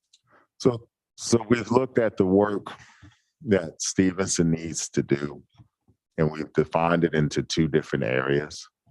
So there's the actual enrollment process, the lottery and everything else. And then there's the enculturation or indoctrination, the welcoming part. And so what we believe is that, you know, in looking at the work that they're doing, that's really more about, and where our equity coaches work, our directors working with them on this, that the welcoming aspect of that is more about parents and staff and building community. But the enrollment process is more about how the district presents and sort of gets the word out there. And, you know, we're not at the place yet where minority parents, the minority population that we're targeting, because I don't want to argue like Stevenson isn't a diverse school. It's not diverse economically, so maybe that's a better way of putting it. That they are trusting of parents who are coming to them. We have to provide ourselves or act as the bridge, right? Because it's, you know, and I hate to pick on Bullis, right? But a couple of years ago when Bullis was making their position, they brought a couple Latino parents out who talked about their experience. And at that time, like everybody was like, well, how many of those kids do you actually have there? Right. And it felt a little disingenuous. And it wasn't because those parents didn't have a good experience. It's just that we felt like they were the example and not sort of a part of the culture. Right.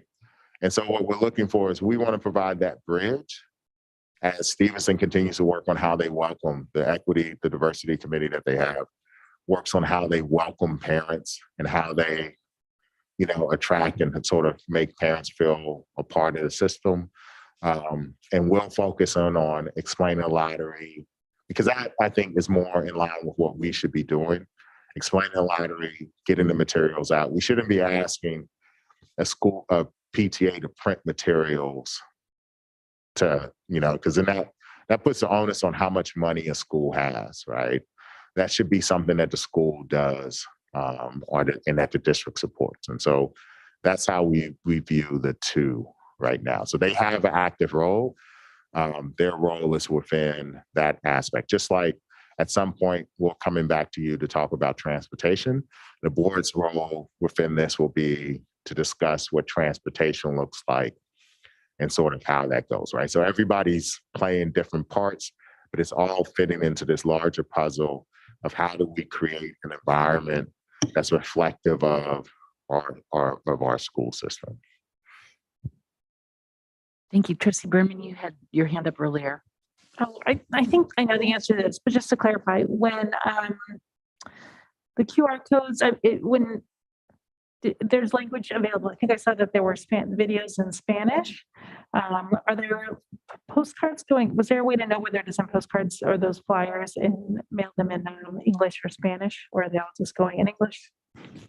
I think our comms team, both Ms. Mitchell and Ms. Hausman, can help me on this one. So it's actually a combination. So what we're going to do is target our Spanish speakers in person and through our events. We are not able to easily tell through our mailing lists who speaks what language unless they are currently a parent, in which case we can. But for our marketing lists that we've purchased, we'll probably send those in the Spanish, but we'll have links to, I'm sorry, in English, but we'll have links to the Spanish available so they can go there. Got it. Thank you. Trustee Conley. Thank you, President Blakely. So when I look at what is in-person versus virtual, I'm thinking about the neighborhood schools. Let's say I'm a parent who's considering my neighborhood school and might choose something else. And I would like to meet the principal and see what the school is like, maybe even meet some staff. Which is what has historically happened at our in-person info nights. Is there a way for me to do that in this model? What would we tell parents who are interested in something like that? We would encourage them to do the virtual nights, to attend those. The info nights that you're discussing, actually, schools were paying for for staff to attend. Sometimes the staff would attend. Sometimes they wouldn't. It was a little bit unfair, and so we want to be able to really we want to make it accessible to all parents within the community. And so using the virtual nights has been really successful. And so that's where we landed with that. Okay, thank you. Any other clarifying questions, or should I take comments from members of the public? If there's anybody wishing to speak on this item, will you please raise your hand in Zoom?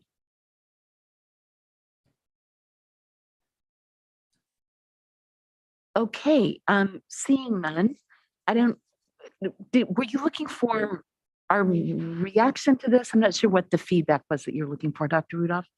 Well, so this is us providing you with an update. So this is in response, and the reason how we got here was in response to the challenge, or I guess direction that the board gave us, right? Which is we need to find a way to target students that are low in SED or that reflect a different demographic, and how can we do it? And so what staff is reporting is that over the last 5 or 6 months, we've been studying this problem and thinking about how do we reach out. And in the process, as we thought about what are all the impediments, enrollment happened to be one of them. And so we came up with this process, which is, it's really what's being added, because we've done the virtual events now for the last 2 years. We did it last year, right? So what's been added to this now is a very intentional, focused, in-person event that happens at a particular site where we're hoping to capture parents who are the target audience, but then also recognizing, and this is true feedback that we got, that we also need to have touch points for any other parent who wants to understand more about those particular schools.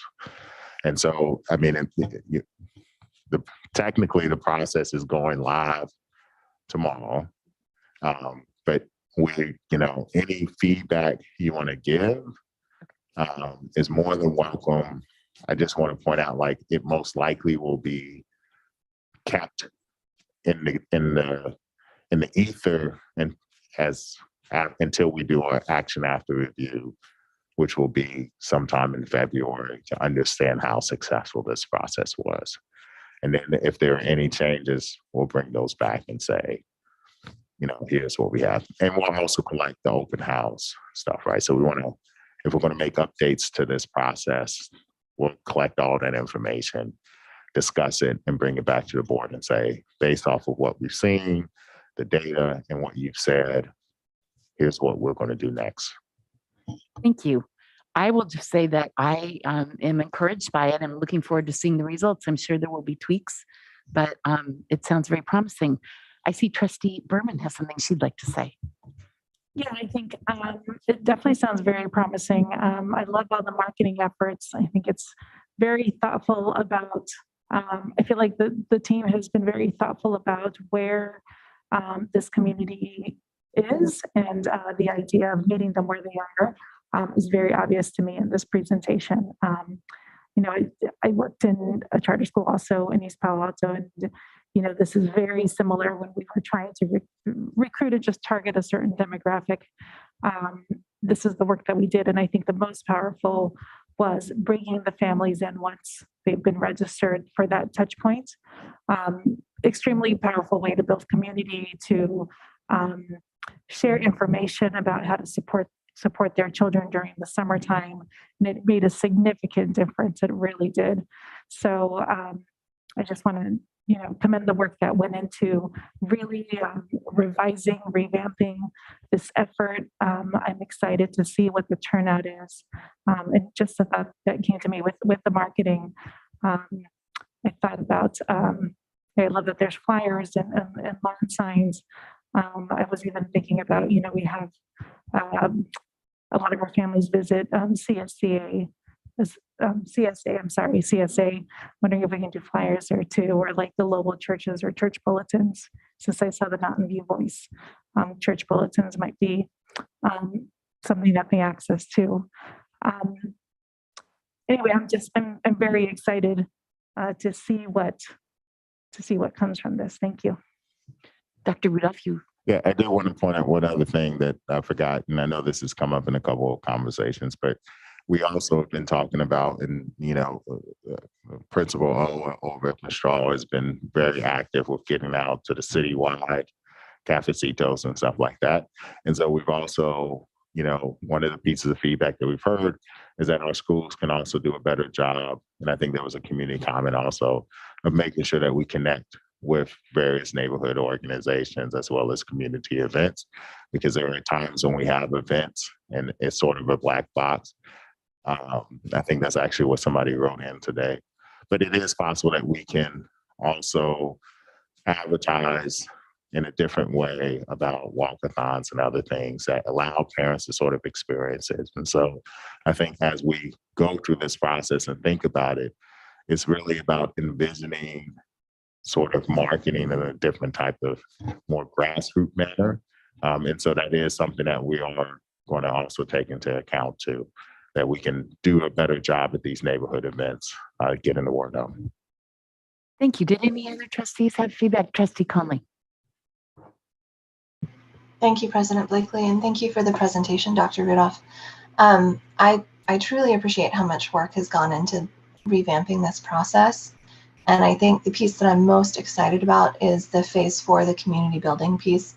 It's such a powerful approach to bringing our families together early and building connection. I kind of want to do the same thing for our existing families, because I think, we're in a year of rebuilding community this year, and it's been a little rough. Something that I am interested in, concerned about, want to see how it plays out, is supporting our neighborhood schools as well in terms of having economically diverse enrollment. And, I'm thinking about affluent families who are making the choice between private school and their neighborhood public school. I think when we lose affluent families to private schools, we're losing resources from our public schools. Those are families that may be able to participate in and contribute financially to PTAs, who may bring other resources to the school site that not all families can financially provide. Or it's just opportunity lost. Every family we lose is an opportunity lost to strengthen our community.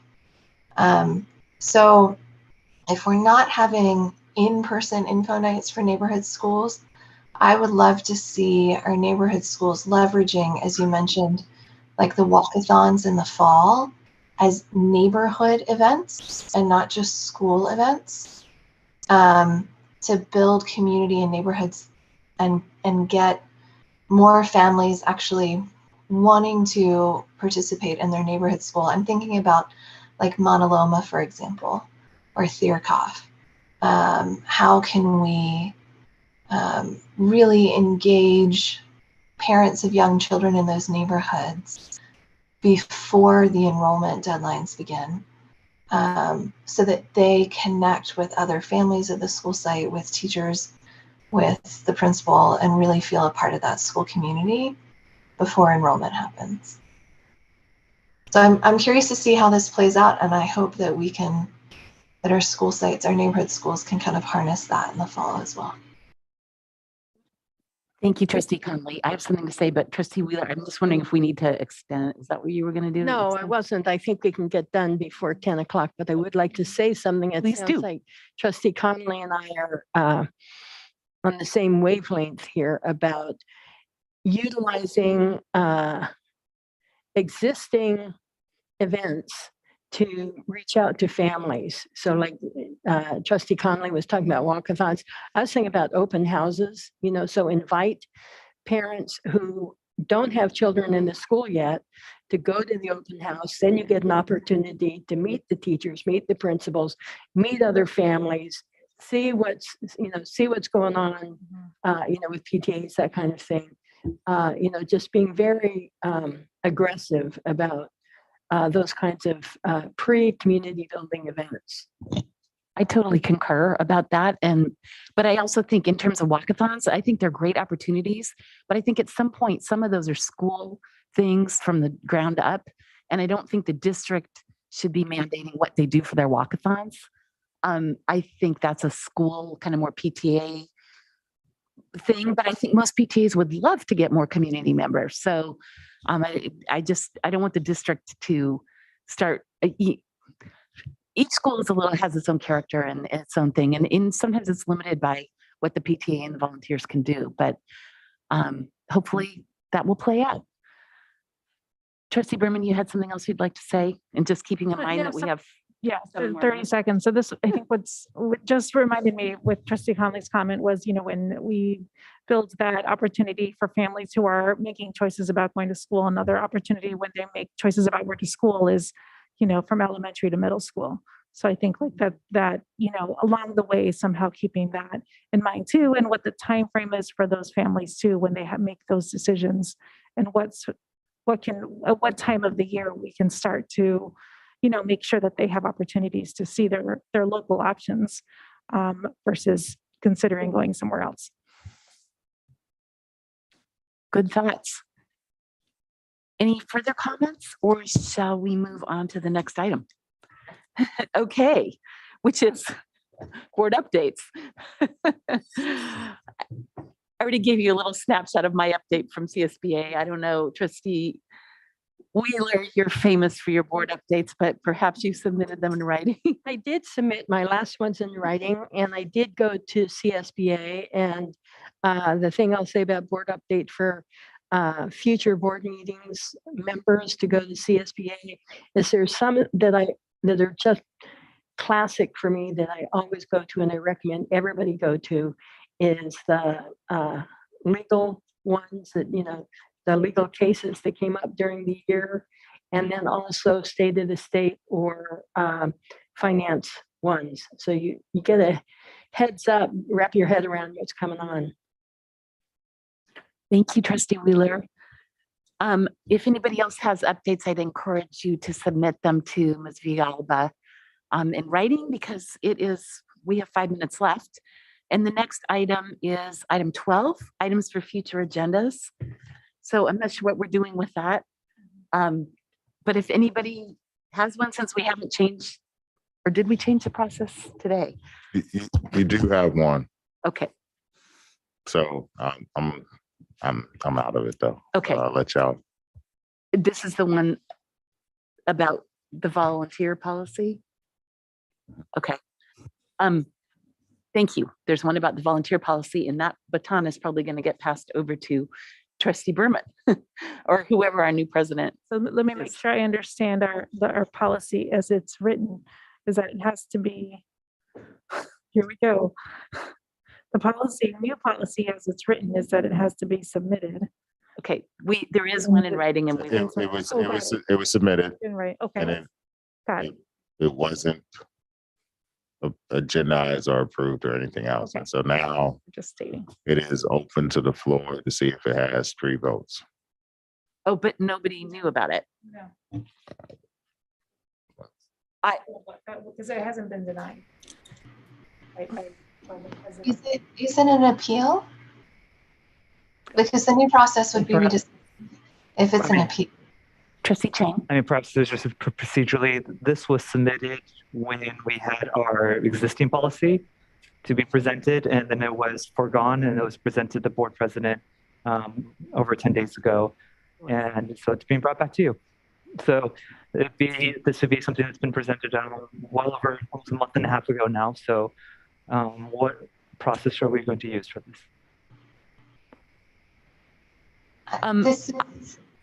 I guess the easiest way, there's a request to look at or provide an update or discuss the volunteer process. Is that something that 3 trustees are interested in adding to this?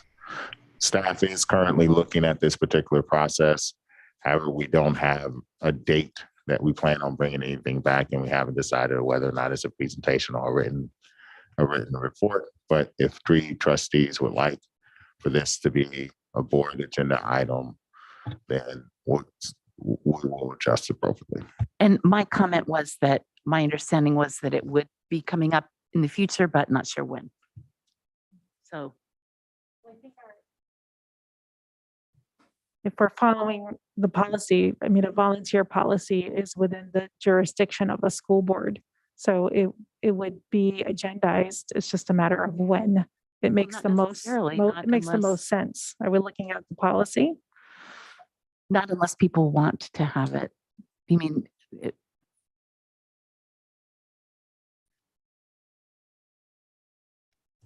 I mean, a report is, I would recommend a report, but that's me. I think the question on the hand here is, and then you have 1 minute left, is whether or not the board would like to look at the policy. I'm not sure if that's necessarily what was the intent, but the question is for the board's jurisdiction, yes, the policy is well within the jurisdiction of the board. So am I supposed to, what, Just need 3 up and down, just yes or no, so that you can make a choice. Yes. I mean, no. So you have 2. So it's up to Devin. I don't know. She said no. All right. Okay. Okay, the next item is future board meeting dates. Those are in the agenda, but I did want to say that we're having a special meeting on Saturday. The first part of it will be the organizational meeting. Bill Lambert will be sworn in, and then we'll do the officers piece. And then we're going to move into the retreat portion of the meeting. We are going to do the normal Zoom streaming or whatever for the organizational part, but the retreat portion of the meeting will not be streamed or Zoom available. By the Brown Act, it does need to be open to members of the public. So if there are members of the public wishing to observe the board in its retreat portion of the meeting, they will need to physically come to the district office, and we would ask that everyone wear masks. So thank you, everyone. At 10 o'clock sharp, this meeting is adjourned, and I want to say happy holidays to everybody and 1,020 years of thank yous to Trustee Wheeler for all her service.